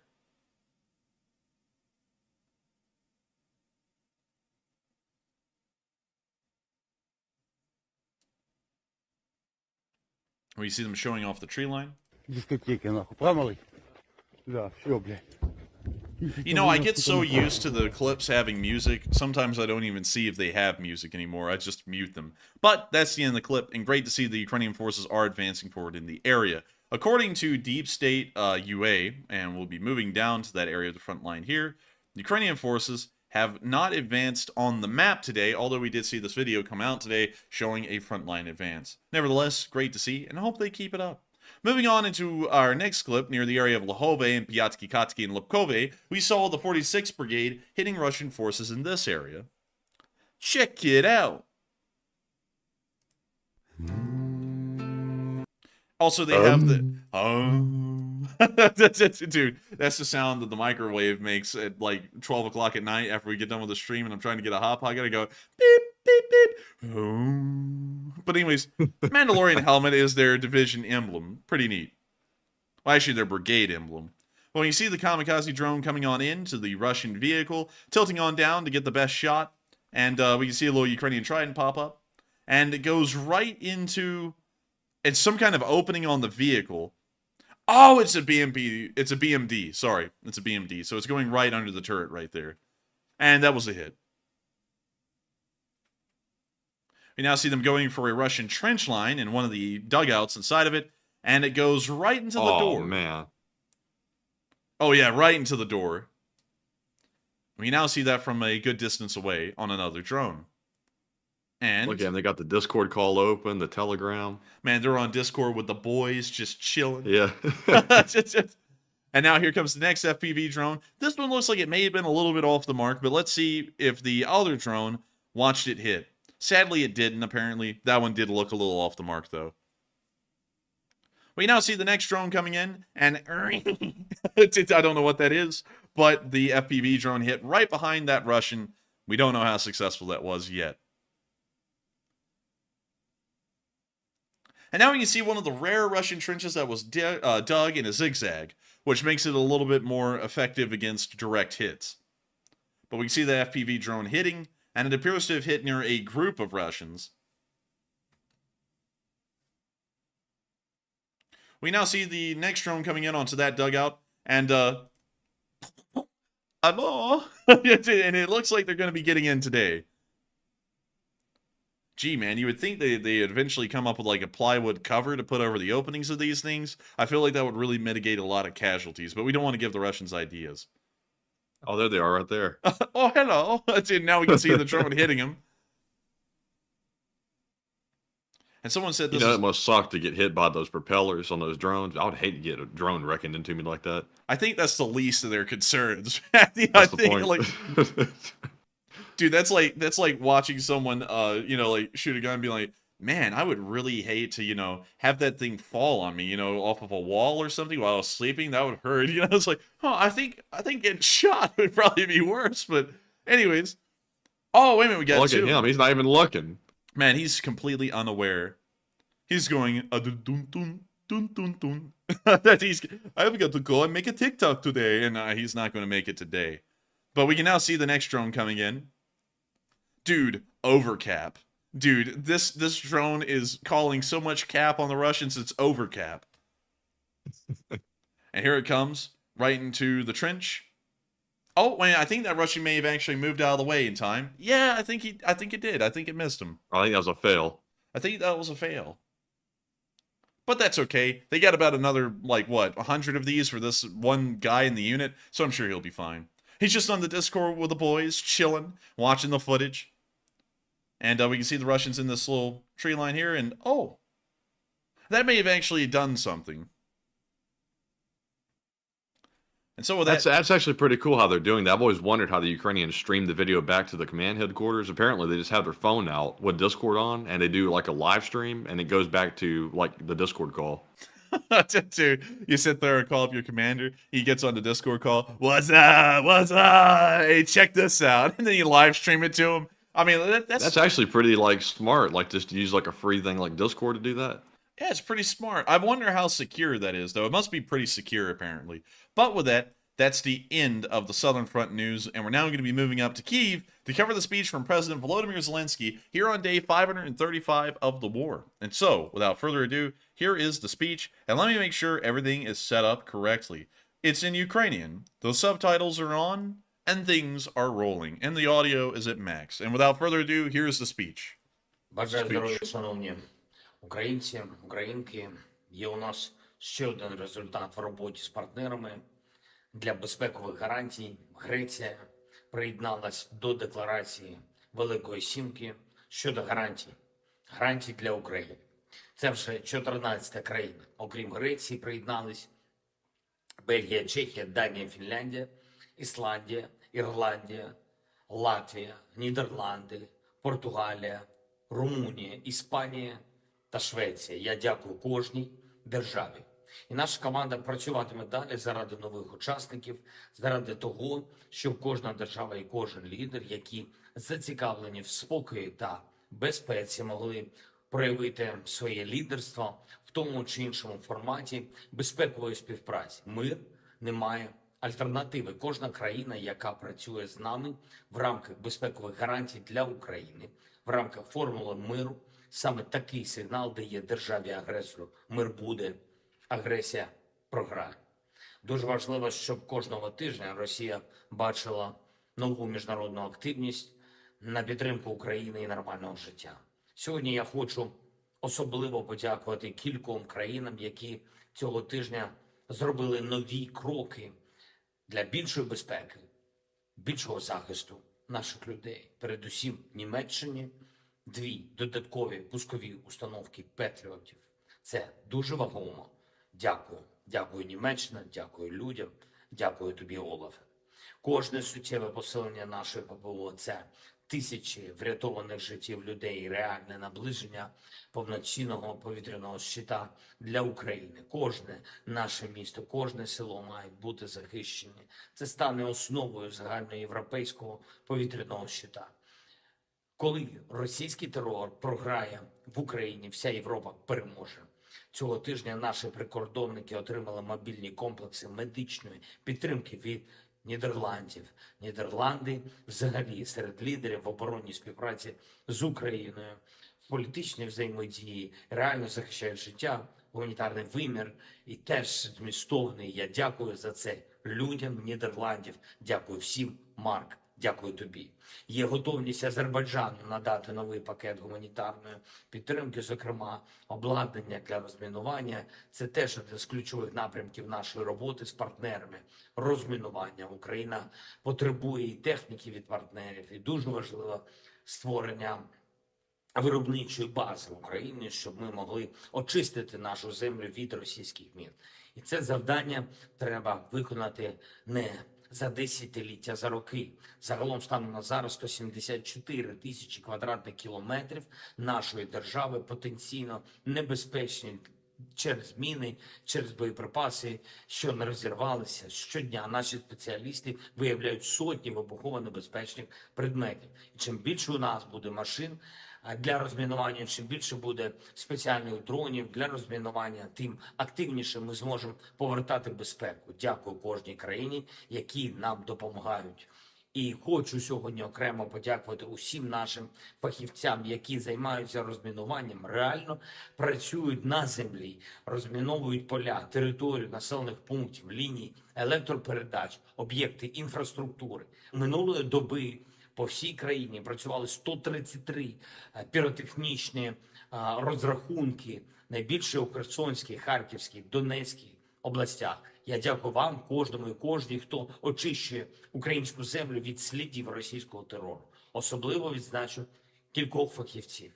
Це Антон Волос, сапер відділення піротехнічних робіт, Богдан Ольшевський, водій, механік-сапер. Обидва працюють в аварійно-рятувальному загоні спецпризначення ДСНС Луганської області. Дякую, хлопці.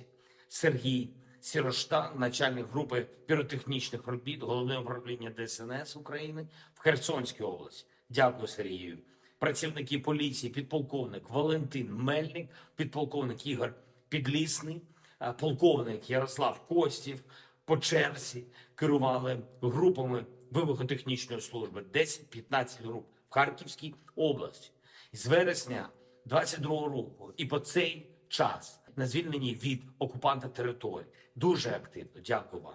І дуже ефективно. Дякую усім, хто працює заради безпеки України та українців. Дякую усім, хто б'ється заради нашої держави. Бахмут, Авдіївка, Шахтарський напрям, Куп'янський, Південні напрямки. Слава вам, воїни. Слава усім, хто знищує окупанта. Слава всім, хто підтримує Україну, підтримує українців. Дякую вам. Слава Україні!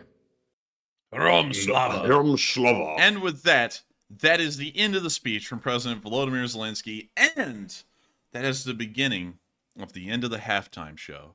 It is now time for us to move on into the next part of this stream.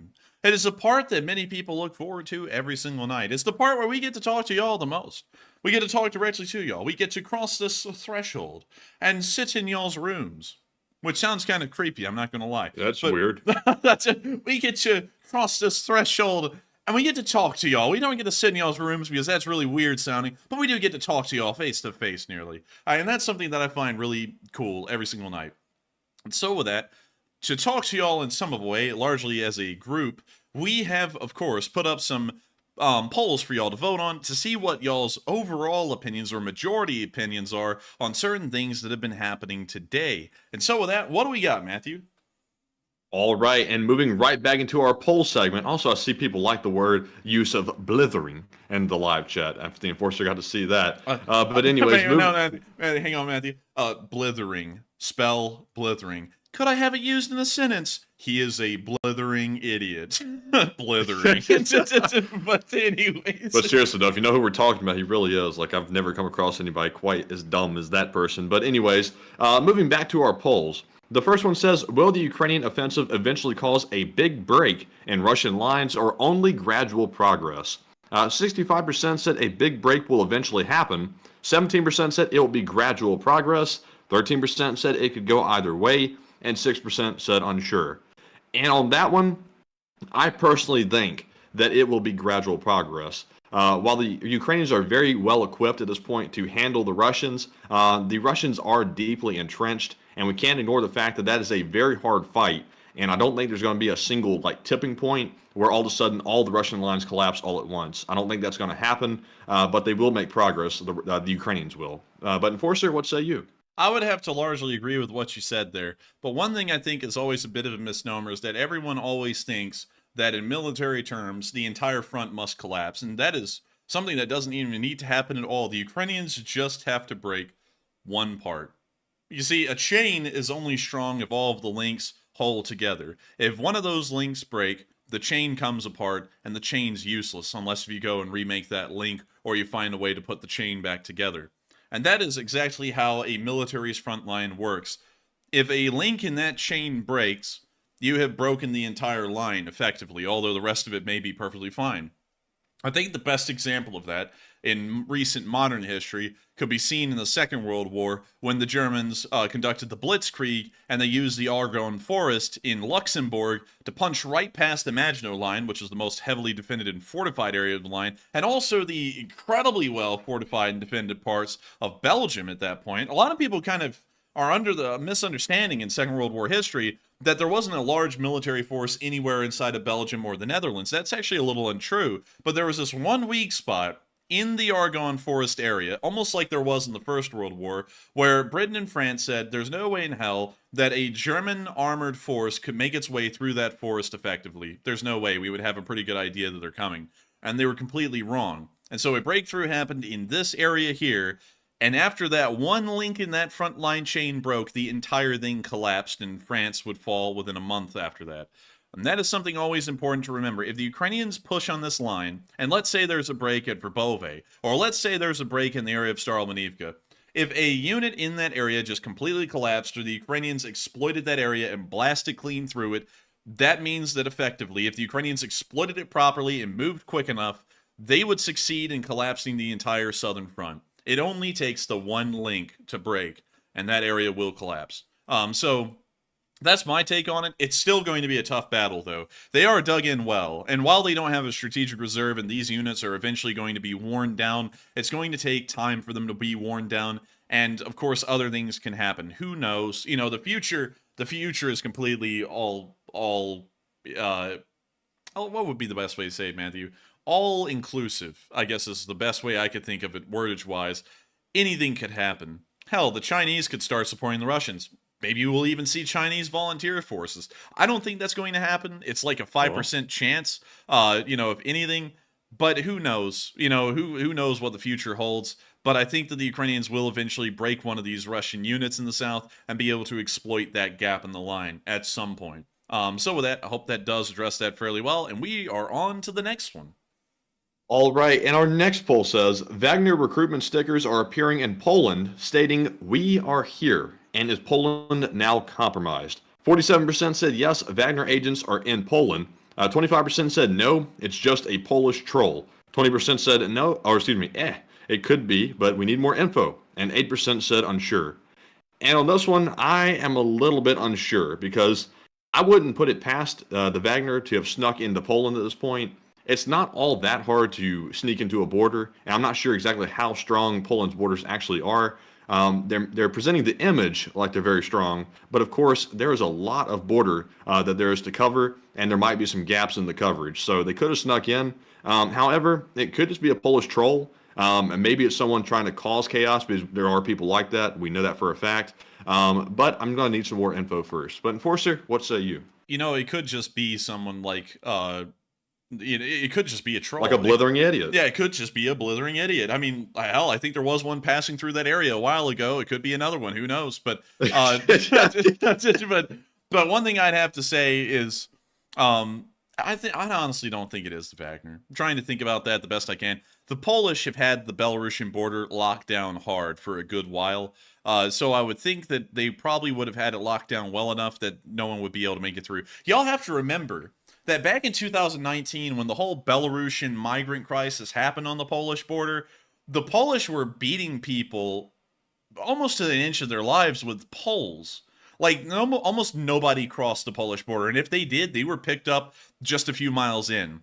Hardly anyone made it through, and that was kind of like the big deal back in 2019, is that the Polish were so militant about making sure no one got through. It got very violent for months on end with the migrants, with the Belarusian border forces, and also the Polish border forces. Things were tense, and so I'm kind of doubting that the Wagner would have been able to make it in now. I think that largely with the Wagner fears of being in Belarus is kind of something that exists in the future, based off of what we've been seeing. What if these guys actually create a situation where the migrants are able to cross the border and kind of dissipate into Poland with the Wagner's help, and they're also able to get some Wagner forces to infiltrate Poland?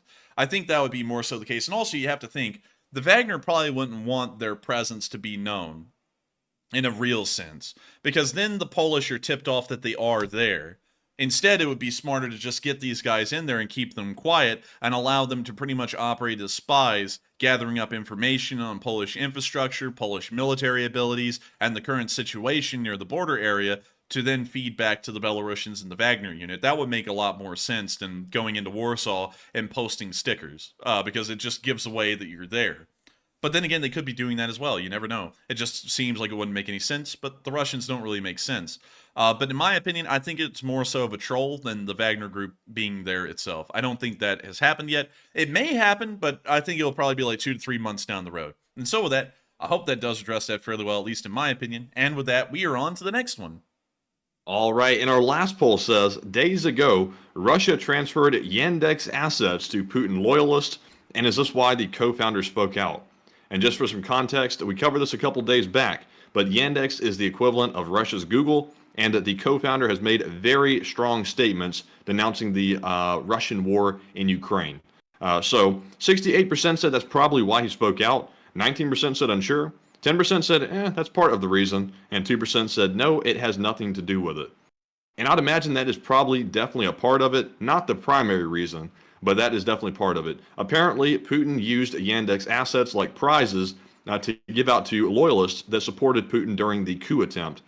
So I'm sure the Yandex guy was not happy about that, but I'm not really clear about how much control the Yandex co-founder still had over the assets inside of Russia, because I think he no longer lives in Russia. But Enforcer, what say you? I would have to say it's really weird that he would speak out, considering that Russian oligarchs have spoken out against the Russian government and they don't even live there anymore and they still end up dead.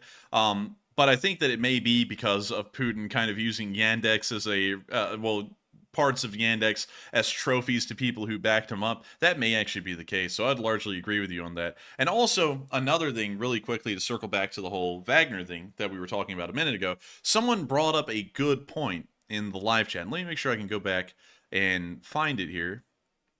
Let's see here. Oh yeah, someone said the Poles don't welcome migrants the way other governments do. And I think that is something important to note. And I'm not saying this in any kind of lens or anything, but this is just a true statement. Poland has a thing about disliking immigration as a whole of any kind.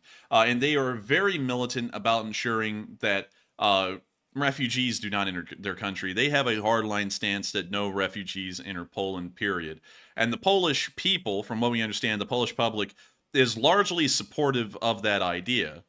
And so with the Wagner unit, or even migrants trying to make it into Poland, you have to understand that the population is already greatly hostile to migrants, particularly outsiders in general.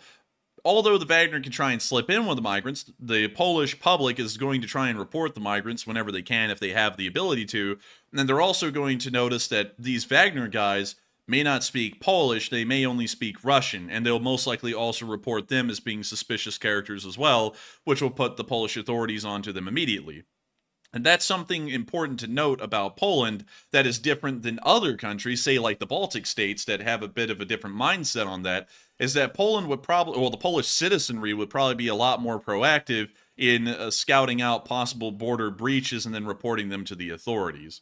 And of course, I want to say this as well, that is not meant to be political, because of course I see that now that I've made the comment, some people are trying to make it political. All I'm saying is that that is a thing that is a cultural fact inside of Poland, and has also been in the news over the past few years. It's something that Poland is kind of known for at this point, and that is also important to keep in mind, is that culturally, they would probably sniff these people out pretty quickly and have them reported to authorities as being suspicious characters, especially since they're Russian. Especially the Wagner guys would be Russian. They speak Russian for the most part, and we don't really know of a lot of the Wagner unit that would be capable of speaking Polish. So that would make them stick out like a sore thumb, and then the Polish citizenry would go, let's call up the police, and let's have them check on this guy, because he just walked into town, and he speaks Russian, and he just came from the direction of Belarus. And so with that, I hope that does address that well, but someone brought up a very good point there. And with that, we are on to the next one.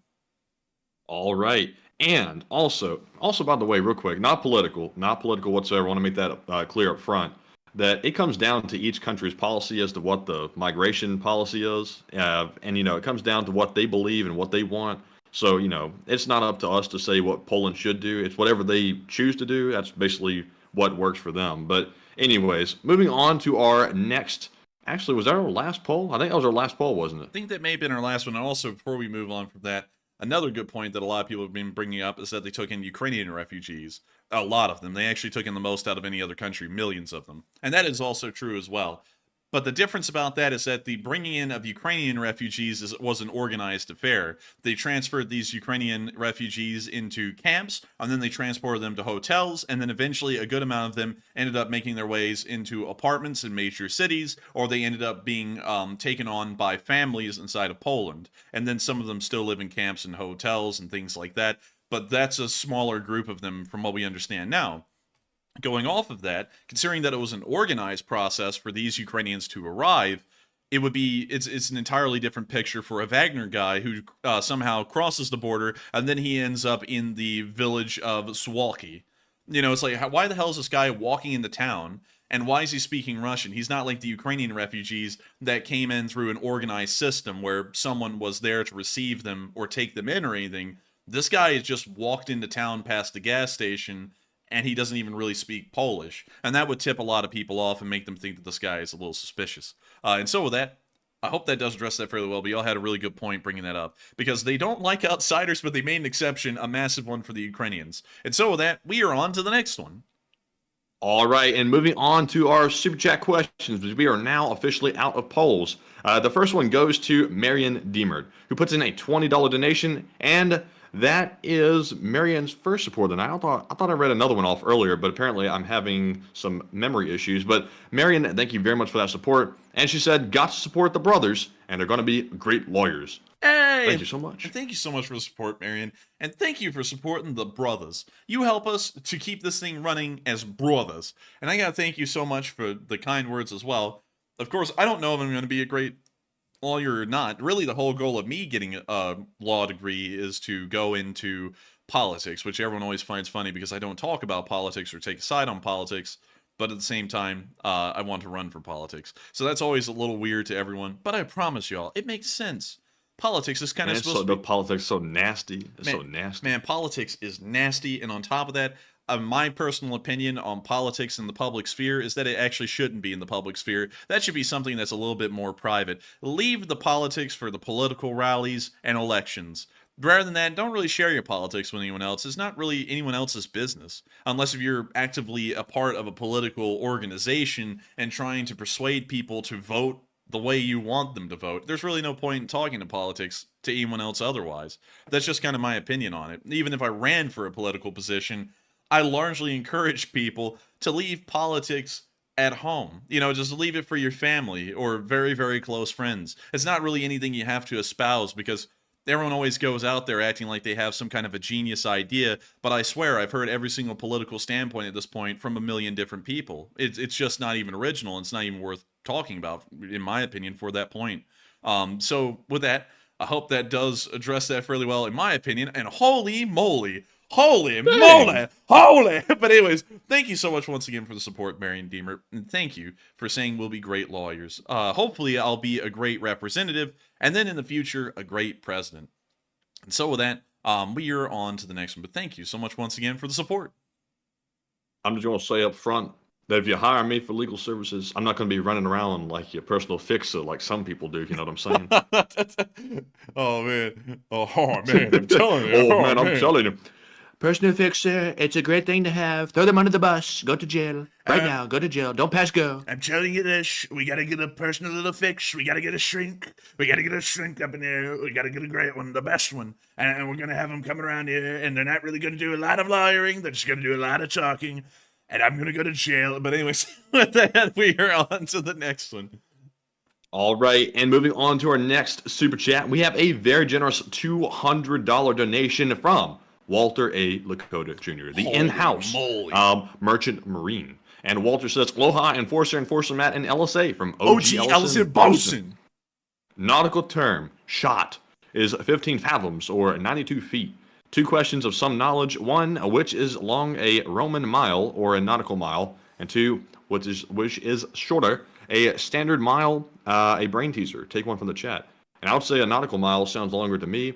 But that's just me. Enforcer, what say you? This is an amazing question because I have no idea as to the answer. This is going to be a raw guess, and then we're going to Google it, and we're going to find it out. A Roman mile sounds like it'd be long, but I don't know, because I actually don't know how long a Roman mile really is. I know that nautical miles are longer than your standard mile, but I don't know about statute mile. I don't know if a standard mile or a statute mile would be shorter. So to answer both of those questions, and then to find the answer, I would say a Roman mile would actually be longer than a nautical mile, and a statute mile is probably shorter than a standard mile. Watch me get both of those wrong. So, how long is a Roman mile? Let's see. It has been estimated to have been around 1,481 meters or 1,620 yards. How long is a nautical mile? Well, gee, thank you for helping me out. I was kind of looking for yards there. All right, there we go. I won. So the nautical mile is longer than the Roman mile by a great deal, like another 400 yards or so. So, but let's see here. What else do we have? Standard mile versus a statute mile. So let's get the standard mile here. So let's see here. 5,280 feet. And then we get the statute mile.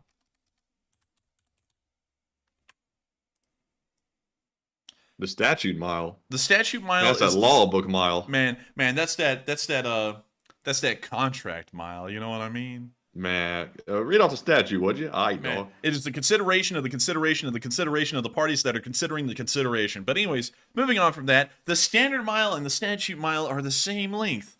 Walter A. Lakota just got us, because I thought those were going to be two different lengths, but we were wrong. Well, wait a minute, we're both wrong? We're both wrong, because they're both 5,280 feet. Oh, man. Man. Dude, I'm telling you, I'm not even good at math, but I feel like you got played like a Russian. Man, I feel like I got played like a damn fiddle, but still, thank you so much once again for the support, Walter. And I hate that I got both of those wrong, because now I look like a mathematical idiot. I already looked like that, so it's not really like I'm changing anything. But still, thank you for the support. And also, thank you for sharing that neat little thing about a shot being 15 fathoms or 92 feet deep. You know, I gotta say, that's very interesting, though, that a shot is made up of 15 fathoms, because I feel like that's a lot to fathom. I don't even know what a fathom is, to be straight up. Well, why don't you fathom on it?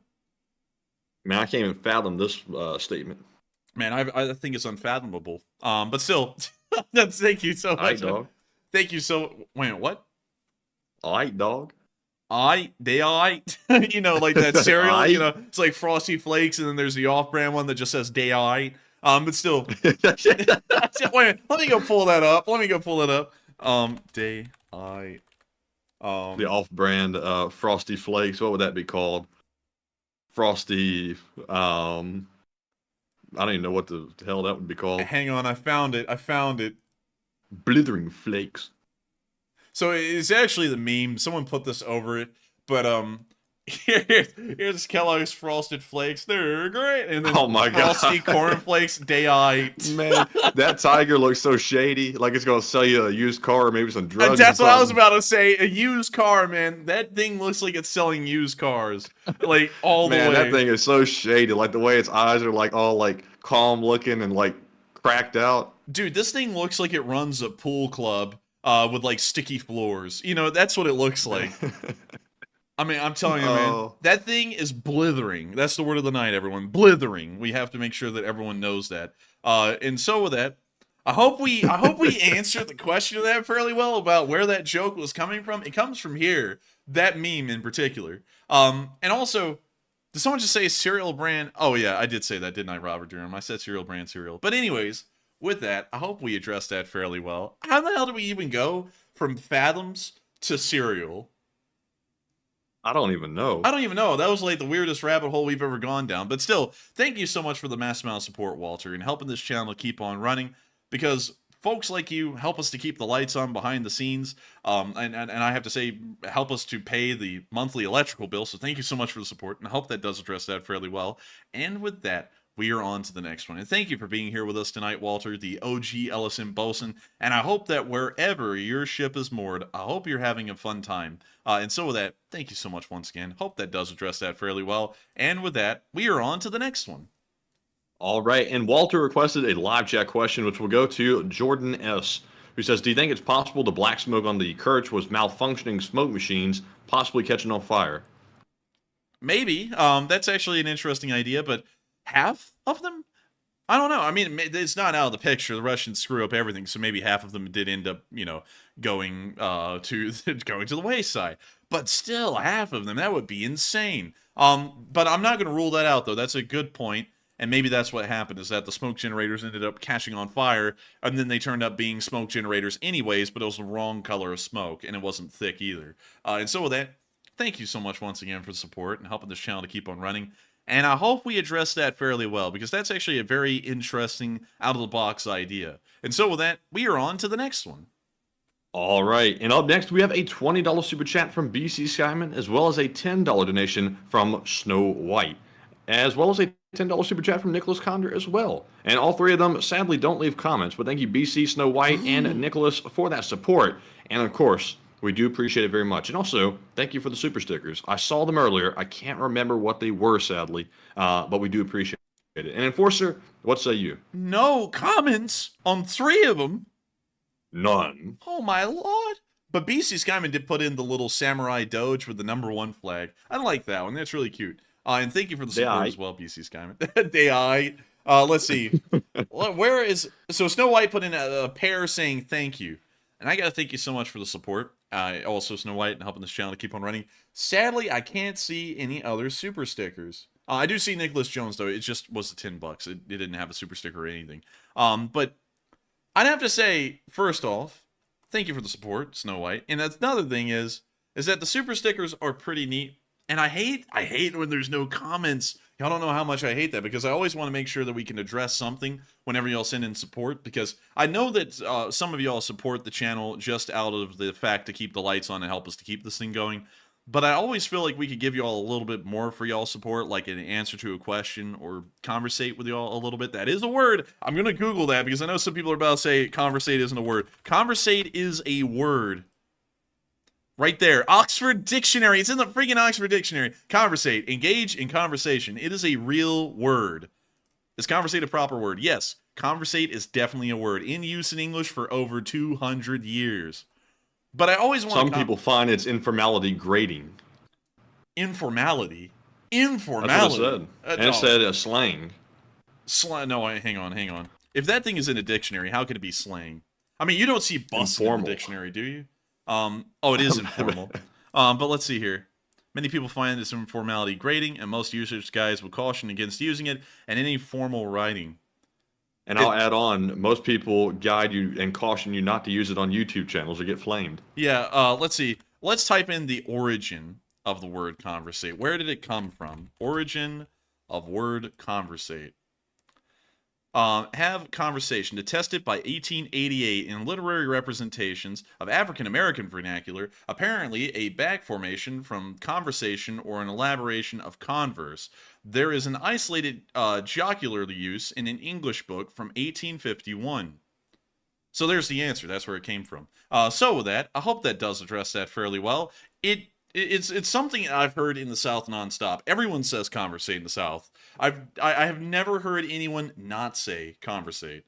Like, it's just something that, to me, that is a normal word. But there we have it. There's the answer of where it came from and why it's used. But with that, I hope that does address that fairly well. And I hope that does address something out of the super chats sent by all 3 of y'all. But thank y'all so much once again for the support, because y'all help this channel to keep on running. And so with that, we are on to the next one.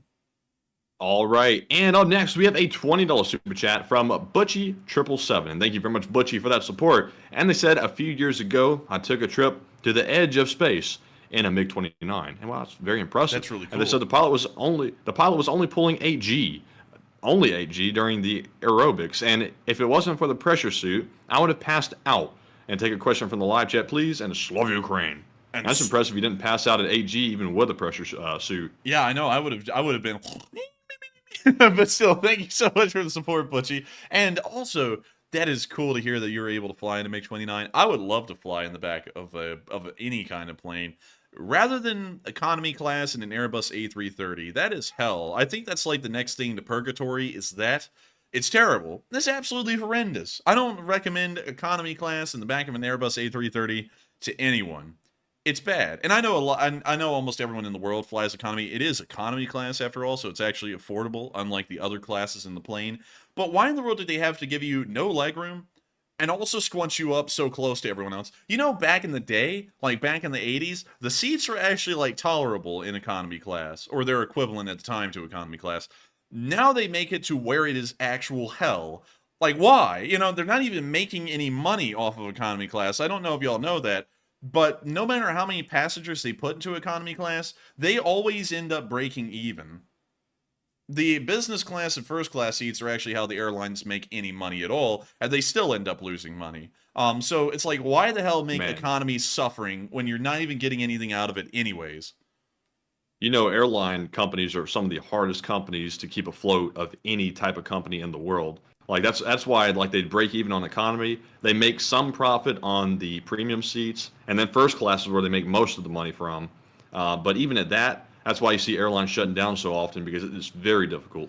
Yeah, it's a very, very difficult industry. And transportation, especially the most leading forms of transportation in their era, are always very difficult to keep running. There's hardly any profits to be made in them, and so they usually have to get heavily subsidized by a national government. And that's why you always see that the national governments have a lot to do with how transportation as a business evolves. That's why all of the passenger transport railroads in the United States eventually merged into Amtrak, which is a government-run rail transport company. That's also why you see in a lot of countries, like in Britain, the government had direct control over privatization versus nationalization, and even still, they still have a large amount of control over the privatized companies in the UK. And that's railroads, and railroads aren't even the most advanced form of transport now. Think about the airlines. The airlines require massive amounts of subsidies to keep running, because otherwise they would go broke, and then you would lose this very important strategic asset that your country has, and also a point of prestige for most nations.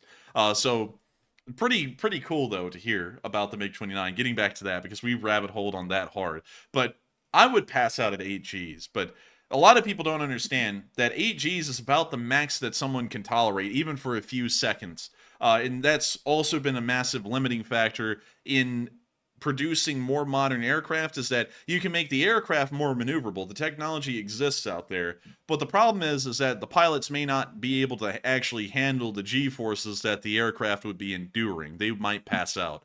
So that's kind of become a big deal in the modern world, is that we have the technology, but the people in the planes can't physically handle dealing with massive G-forces. But still, thank you so much once again for support, sharing that really cool story with us. And we will make sure to take one from the live chat. And so with that, what do we got, Matthew? All right, and the one from the live chat is going to go to Mike V, who says, do you think Ukraine will seal off Crimean Peninsula and move farther west, sealing the troops in and putting pressure on the rest of Russia? They may possibly try and do something like that, because the choke points at the Chonhar Gap, Henichesk, and Armyansk are going to be a massive obstacle for Ukrainian forces to move through, because there really is no other way to get into Crimea rather than those 3 access points. And the one at Henichesk largely just leads down this thin little strip of land that would be a killing zone if the Ukrainians tried to enter it. So there really is only 2 ways into Crimea. Considering that they may try and besiege the peninsula and find some way to, at that point, knock out the Crimean bridge and knock out any ferries or shipping making its way across the strait, to starve the Russian military in Crimea into submission and into surrendering or retreating across the strait. They may try and do that, and I honestly think that's probably going to be the first thing they try before a full-on assault, because a full-on assault through those kinds of choke points is going to be very deadly for the Ukrainians, regardless of how poorly equipped or poorly prepared the Russians are, because it's just going to be a slog. You have to cross through one bridge area right here. That's the only place that you can cross. That's going to be dangerous as hell, and you only have this land area over here, which is largely marsh through this area to cross. So you'd largely have to move down the highways and the roads, and you wouldn't be able to move off of them without the armor getting bogged down. So it would be pretty tough, and I think they'll probably try a siege of the peninsula first before they actually tried assaulting it and taking it by force. And so with that, I hope that does address that fairly well, and thank you so much once again for sponsoring that live chat question. Butchie777. And with that, we are on to the next one. And I just got to say real quick, we are at 154,000 subscribers. I don't know like how close we are to getting toward 155 or if we just hit 154, but that's impressive, I got to say. And thank you all for hitting the like button and the subscribe button. And apparently that video today that Andrew put out that absolutely blew up, no pun intended. Yeah, that brought in a ton of subs today, and that's apparently what put us over the mark. Really quickly, if everyone wants to hang on for a second, I might be able to check something that will probably blow everyone away. And oh my lord, today's video is the biggest video in channel history. How many views is that? 387,000. Dear Lord. The biggest video behind that one was at 386,000. Was that my video? No, that was mine. That was mine on the Civil War. The one before that one was mine. Yeah, I think yours. Let me go check really quickly because I have yours up here. Yours got to 348. Hey, let's go! But anyways, that's the answer. It's the biggest video that we've ever made, and I got to say that's absolutely incredible. Also, the exact subscribership number right now is 154,545. We have gained 2.6 thousand subscribers today, just about. So it's been a huge day. It's been a massive day, and it's been nuts. It's been crazy. And what's really crazy is that we've never actually celebrated, rather than 100,000 subs, any subscriber milestones on this channel. Because, I felt like we would do something for 150, and then we just didn't, and we just kept on running the show. Yeah, that's crazy, man. I think we'll have to celebrate when we hit 200. Like, I have a feeling we're going to hit 200 probably in, like, the next month or two. I actually have a feeling we might. We are going to throw a party like no other when we hit 250. Because 250 has kind of been the number in my head that the whole entire time I've been running this channel. If I make it to 250 mentally in my head, I'll feel like I have made it. I don't know what it is about 250,000 subscribers, but for some reason that is like the goal in my head is 250. And then beyond that, once we make it to 250, obviously 500 will be the next, then 750, and then 1 million. So with that, I hope that does address that fairly well, but very interesting point. We did get up to 154,000 today, and we're already going at light speed on to 155. And so with that, we are on to the next one. All right, and our next super chat goes to Duncan VR, who puts in a $20 donation. And thank you very much, Duncan, for that support. And he laid it easy on the animal noises tonight, and he said, ba ba. Ba ba. And thank you for the support, Duncan VR. Why did you lay it on light? Why? I'm telling you, I'm glad he did. Thank you, Duncan. Oh, man, I'm telling you. Why in the world you lay it on light? Is it because there's law school professors watching? Oh, man, I'm telling you. Oh, man, wouldn't that be terrible, though, Matthew, if you show up to that class and that professor goes, hey, I like the animal noises, by the way. I thought that was pretty funny. Oh, man. I wouldn't care. I'd be like, yeah, I'm glad you do.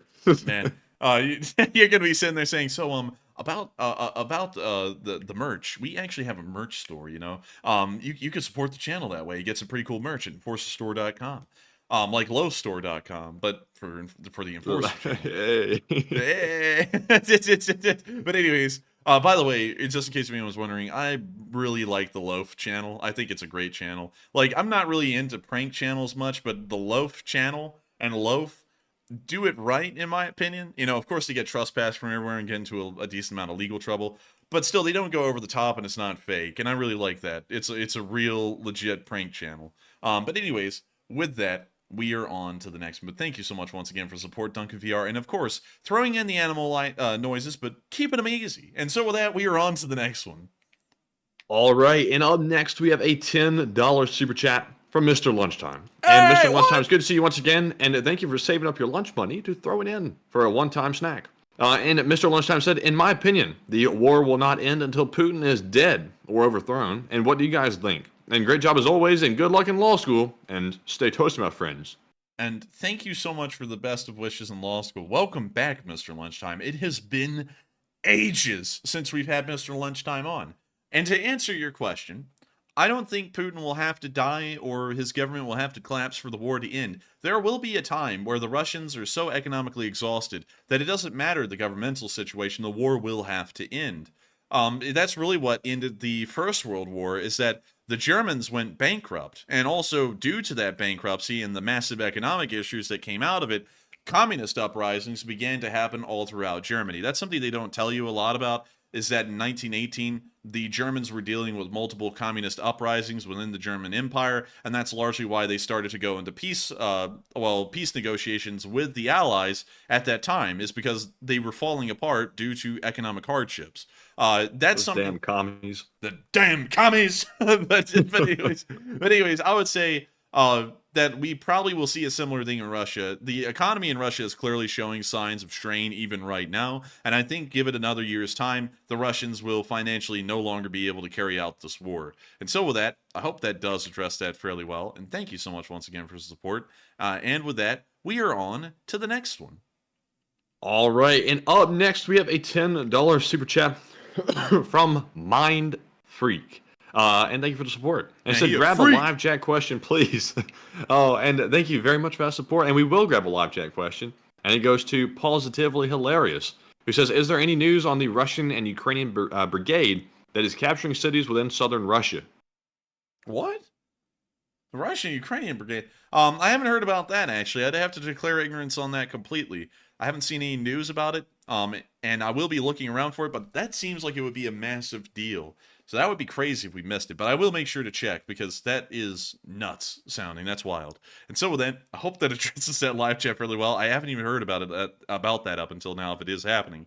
But with that, thank you so much for sponsoring that live chat, and we are on to the next one. And the next one goes to Carson Larimore, who puts in a 10. And thank you very much, Carson, for that support. And they said, is there enough evidence that those who cross Putin will be exposed, either shirtless or pantless? Oh dear. oh my. Oh no. That's what we both did at the same time. We both went, oh my. Pantless? No, that's a Kadirivite thing. Shirtless. Oh no. Oh my. And the goats got to watch out too, because they actually have a track record on film with that thing. But anyways, moving back to the Russians, you know, it is kind of weird how whenever the confessions are made, everyone's always shirtless. Like, what do? Do they strip them of their shirt to embarrass them or something? I don't know. But yeah, got to get them broken down a bit so that way they're feeling a little vulnerable, and then you can get the questions answered properly. Maybe so. Dude, they just sit there and they have this giant burly guy come into the interrogation room, and he just rips your shirt off, and they say, tell us about your confession, or else you'll start ripping other things. And then you go, I did it. I did it. Don't hurt me. Just put me on camera. Damn, I did it. Man. Damn. But maybe. Damn, son. What happened to him? Matthew, you got to do the line. Do the line.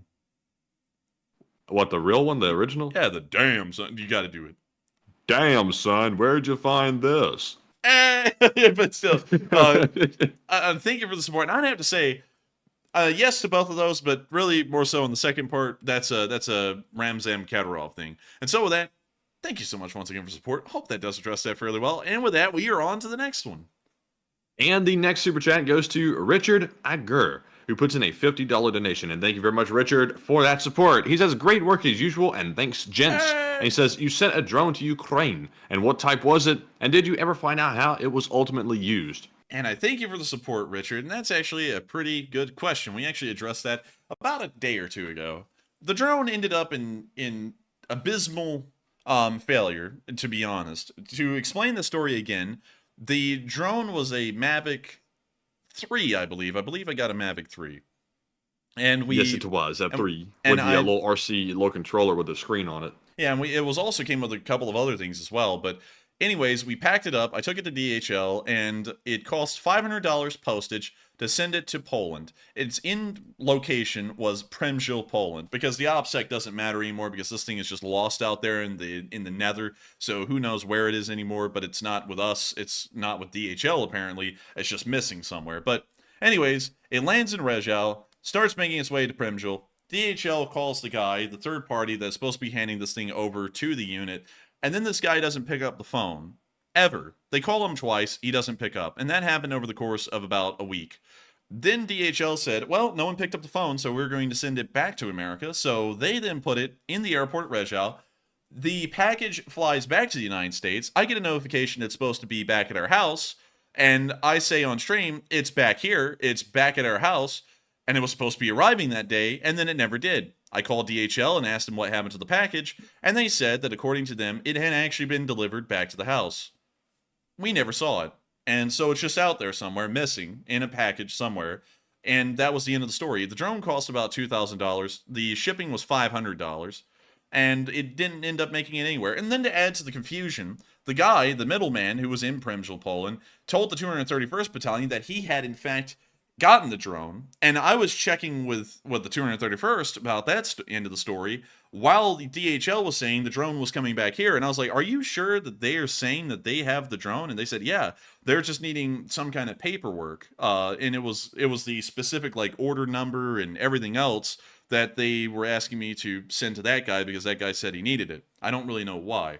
But anyways, the drone ended up getting lost, which is great and ultimate fun because it ended up costing us $2,500 for the thing to end up nowhere. And so, yeah, great fun. And I hate to say that because a lot of people were excited about that. We actually have a unrecorded, unreleased video of me doing an unboxing review on the drone. That was supposed to be the first part of the video when it made it over there. And then we'd upload the video with the 231st showing the drone once it made it to them, and me showing the drone before we even mailed it. And now we only have that part of the video because the drone got lost on its way to Przemysl, and then the guy didn't pick up, and then they sent it back, and then it got missing somewhere there.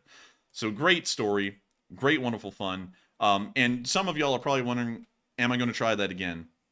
Honestly, I would have to say no, because it cost us $500 postage for the thing to get lost. And for us to even get anything into Ukraine, it's always going to have to go through a third party, and there's no guarantee that that third party isn't going to do the same thing that this one did and just not pick up the phone and then lie to the 231st, and then it goes missing somewhere, and then we're out another $2,500 on another drone that just ended up going somewhere, but we don't even know where.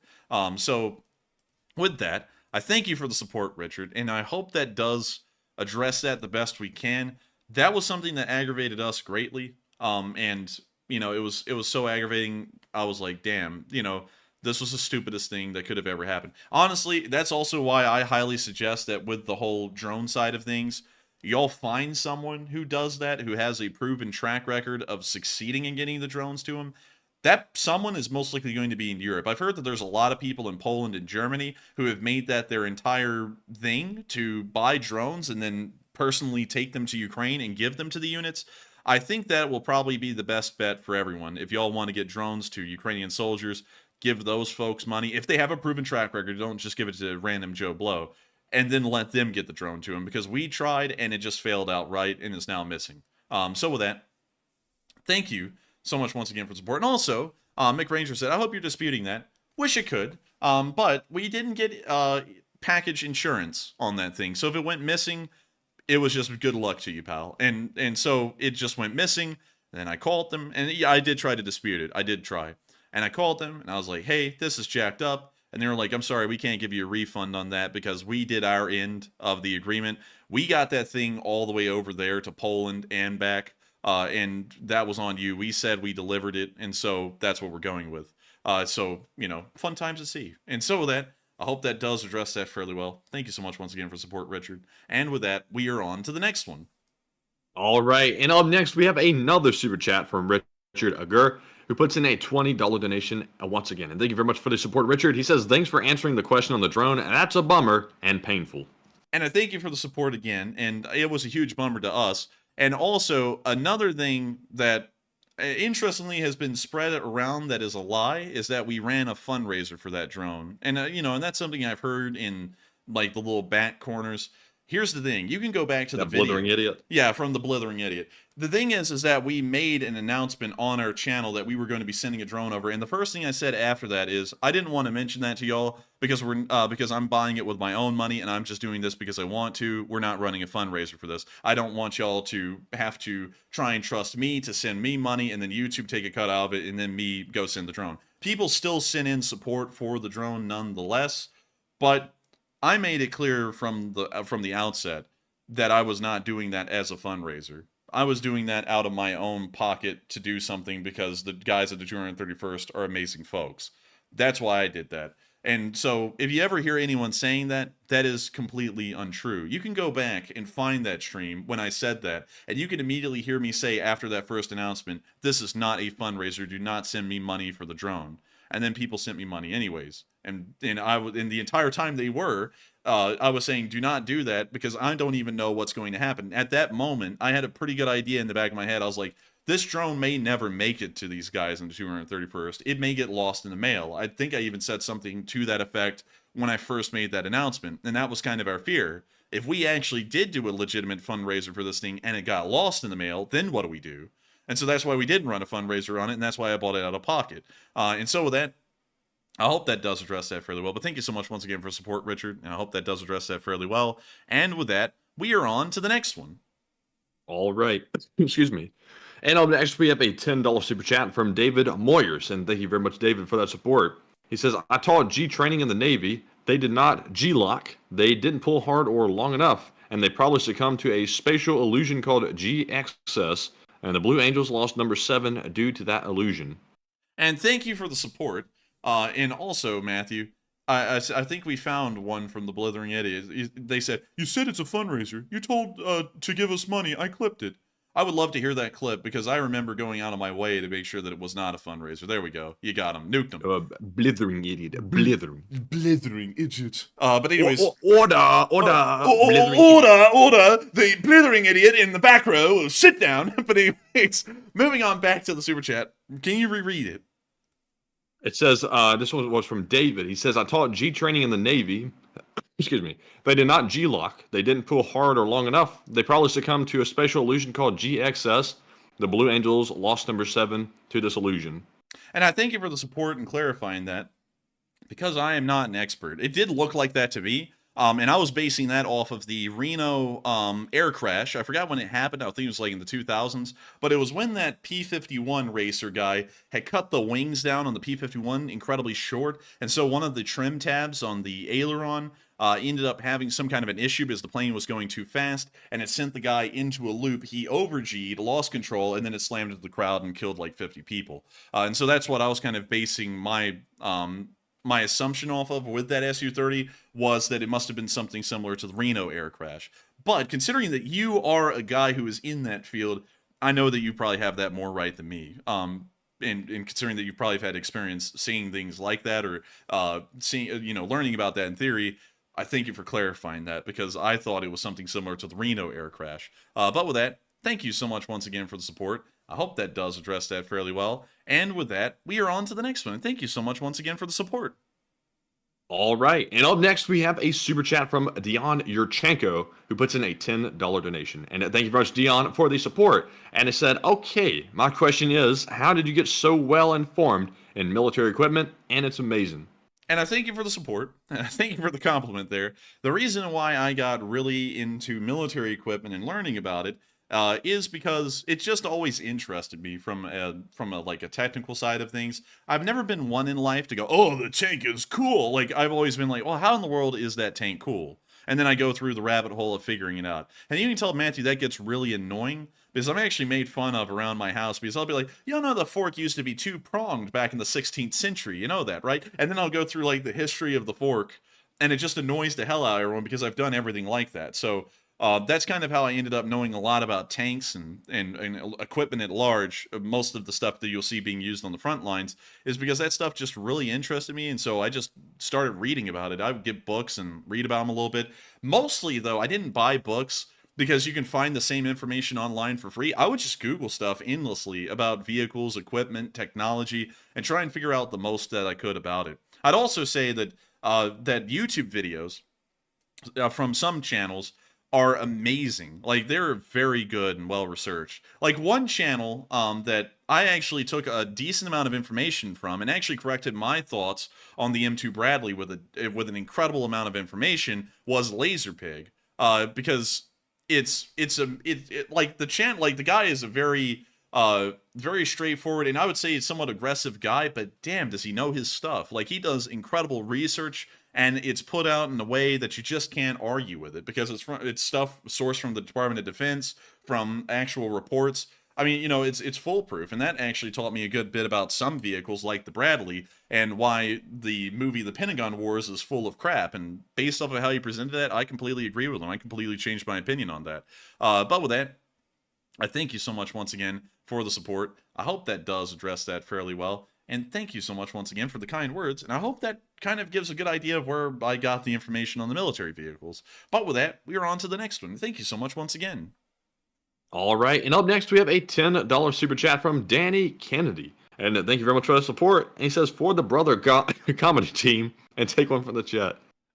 And also, really quickly though, someone said be nice to Laserpig. I'm not being mean to Laserpig at all. I think Laserpig's a great channel. But Laserpig is very militant on his opinions. And he usually will like slam some. I've seen him actually slam people on some live streams before. But I mean, like it was in his right to do it because he was right, and these people were just, you know, just talking out of air, like thin air, coming up with crap that wasn't true.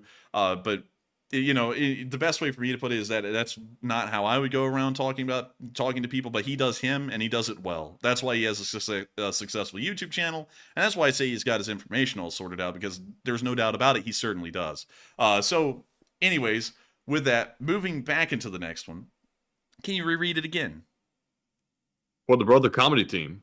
And I thank you for the support, and I thank you for supporting the brother comedy team, because the brother comedy team is something, I suppose. But still, thank you so much once again for the support. Hope that does address that fairly well. And with that, we are on to the next one. And also, seeing how some people reacted in the live chat to my comments, this is why I have to go back and address it. Someone's probably going to go running over to Laserpig and be like, hey, yo, Laserpig, Enforcer's talking beef about you. No, I'm not. I like Laserpig. I watch his videos. So why in the world would I be talking beef about him? And so with that, we are on to the next one.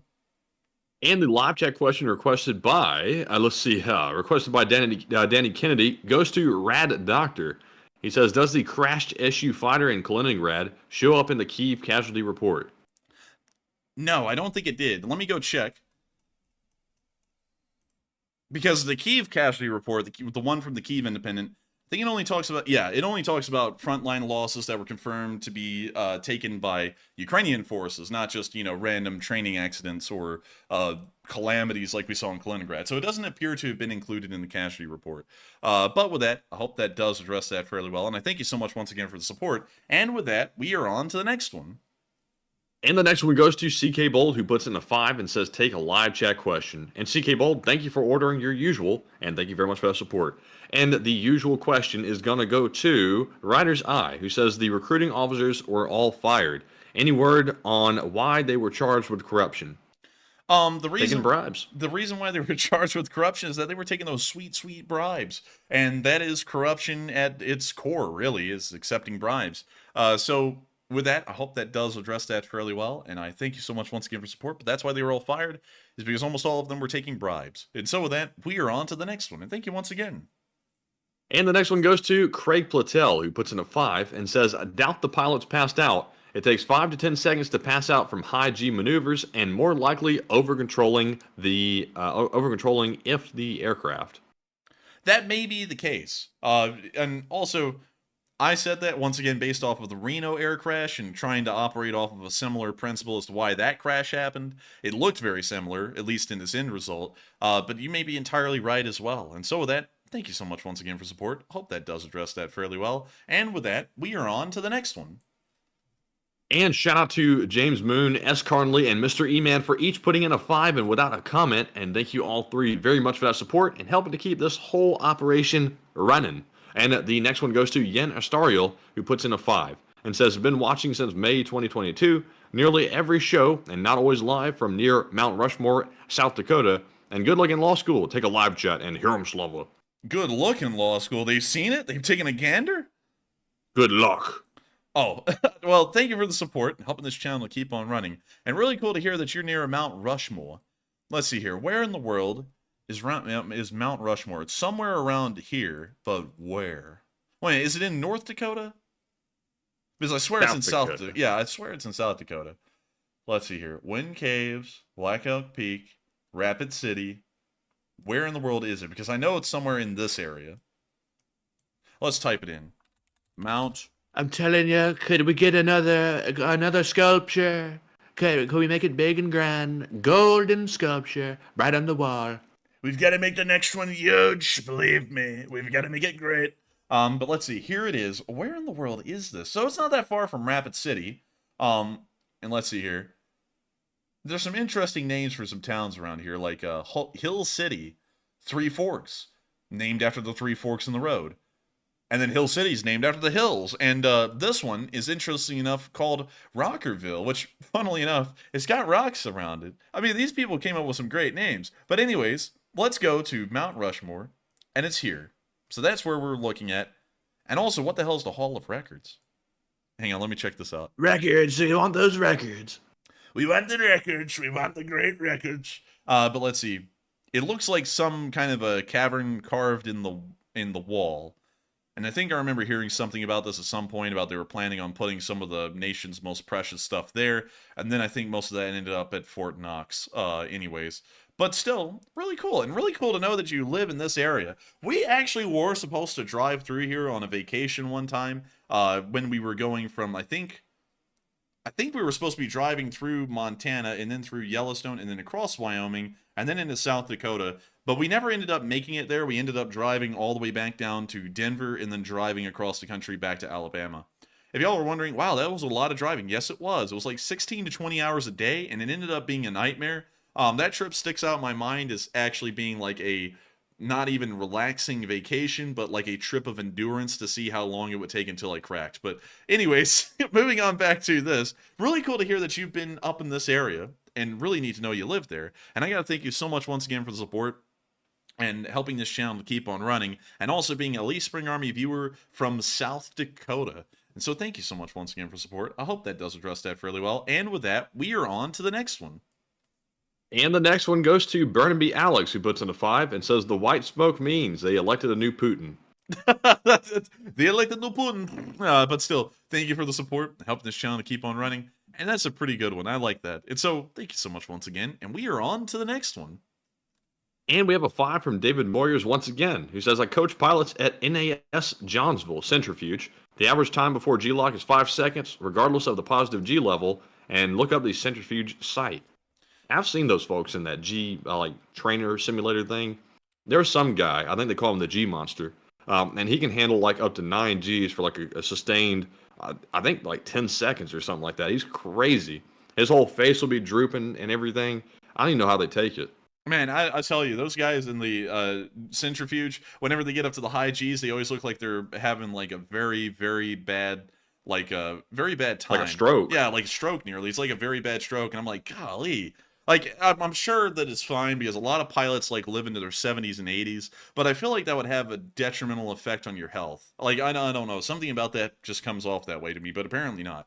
Anyways, let's pull up the centrifuge site. And where is it again, Matthew? It's NAS Johnsville. NAS Johnsville. Let's see if we can find it. Johnsville. All right, so the centrifuge center. So now we know. I'll type it over here. Centrifuge center. Centrifuge site at Johnsville. Let's see if we can find it. So here's Johnsville. Don't know if that's the right one. Sadly, I can't really find this thing, but I thank you for the support.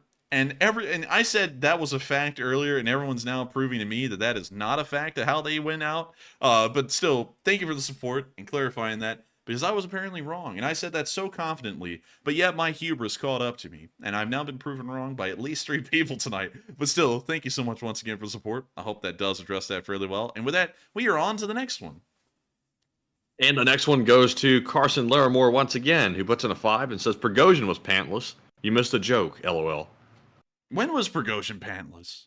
When? You know, when he was hanging out on that bed, you know? On that bed over there in Belarus. Oh, no. Oh, yeah. Oh, no. Well, you're right. You're right. He was pantless then. He was, wasn't he? And so with that, thank you so much for the support. It did go right over my head. And with that, we are on to the next one. And up next, we have a 2 from DB, who said he's a witch. Build a bridge out of him. What? Baba Yaga? That's it, the Baba Yaga bridge. I don't know. Oh, man, I'm telling you. But still, thank you for the support. And apparently, he is a witch. And so with that, we are on to the next one. Thank you so much once again. And finally, we have a 2 from Cat Chaser, who does not put in a comment, but thank you very much for the support. And with that being said, we are officially out of Super Chat questions for now. What? So we are going to be moving on to our live chat questions. No cap. All right, dog. What the hell did that come from, man? Hell if I know. But anyways, moving on to our Morse code decoders of the stream, we have Cliff Simonson, Mark Hodges, Earl Bernew, and Paul Schultz. They said tonight's Morse code cipher is the Kerch Bridge is getting hit more than Russian diplomats' glory to Ukraine, and long live the LSA. I think you're missing some punctuation in there. That's the sound of money. And y'all got that right on the nail. Y'all hit the jackpot. And I gotta say, that bridge is getting hit more than Russian diplomats, and also getting hit more than other things that will not be said on stream because we're trying to keep it PG. And so with that, thank you all so much once again for deciphering that Morse code message. And I'd have to say that message is standing tall and being largely true. And so with that, we are on to the next one. Thank y'all for y'all's amazing Morse code skills. Indeed. And moving on to our first live chat question, we have one from Kaltenberg, who says, Matt, how do you think the rainy season will affect the trenches? Well, what do you think, Matt? I think the rainy season will cause the trenches to become very wet, full of water, and very miserable, like it was last time. And it's not going to be good. It'll be probably the worst situation they can have during the war. But Enforcer, what do you think? I would have to say that I think that the rainy season, or the Rasputitsa coming around here in about a month, will probably start to detrimentally affect the Russian defensive positions and will probably lead to a higher attrition rate, most likely due to cases of trench foot and other similar kinds of afflictions. Because the Russians, as we see, don't really train their soldiers on how to avoid trench foot, and also the conditions of the trenches make it nearly impossible to dry out your feet, your socks, or your shoes, or anything for that matter. And so once the Rasputitsa begins to come around, we may actually see a reduction in the effectiveness of the Surovikin line, and we may also see that Russian forces begin to be attrited at much higher rates just due to afflictions like trench foot. So with that, I hope that does address that fairly well, at least in my opinion. And with that, we are on to the next one. And we have a super chat from Marat X, who puts in a 10 Canadian, and thank you very much for that support. And that is the first super chat, by the way. YouTube got that one right. So thank you very much for supporting the channel. And number one with the balloons over there on the right of the super chat. I've never seen that before. They said, Enforcer Matt, I see you struggle with the translation of Russian-Ukrainian, and you miss a lot of context. And I'll say up front, I don't translate. But I'm from Zaporizhia, and Russia-Ukraine my native language. And I can help you on stream with translations. And I thank you so much for the support, Marat X. And a very interesting suggestion. But I actually, funnily enough, y'all may not know this, but before the time of the first great schism in the Discords, which no longer exists, some of y'all may have never even heard of us having a Discord. Way back in the day, we did. We had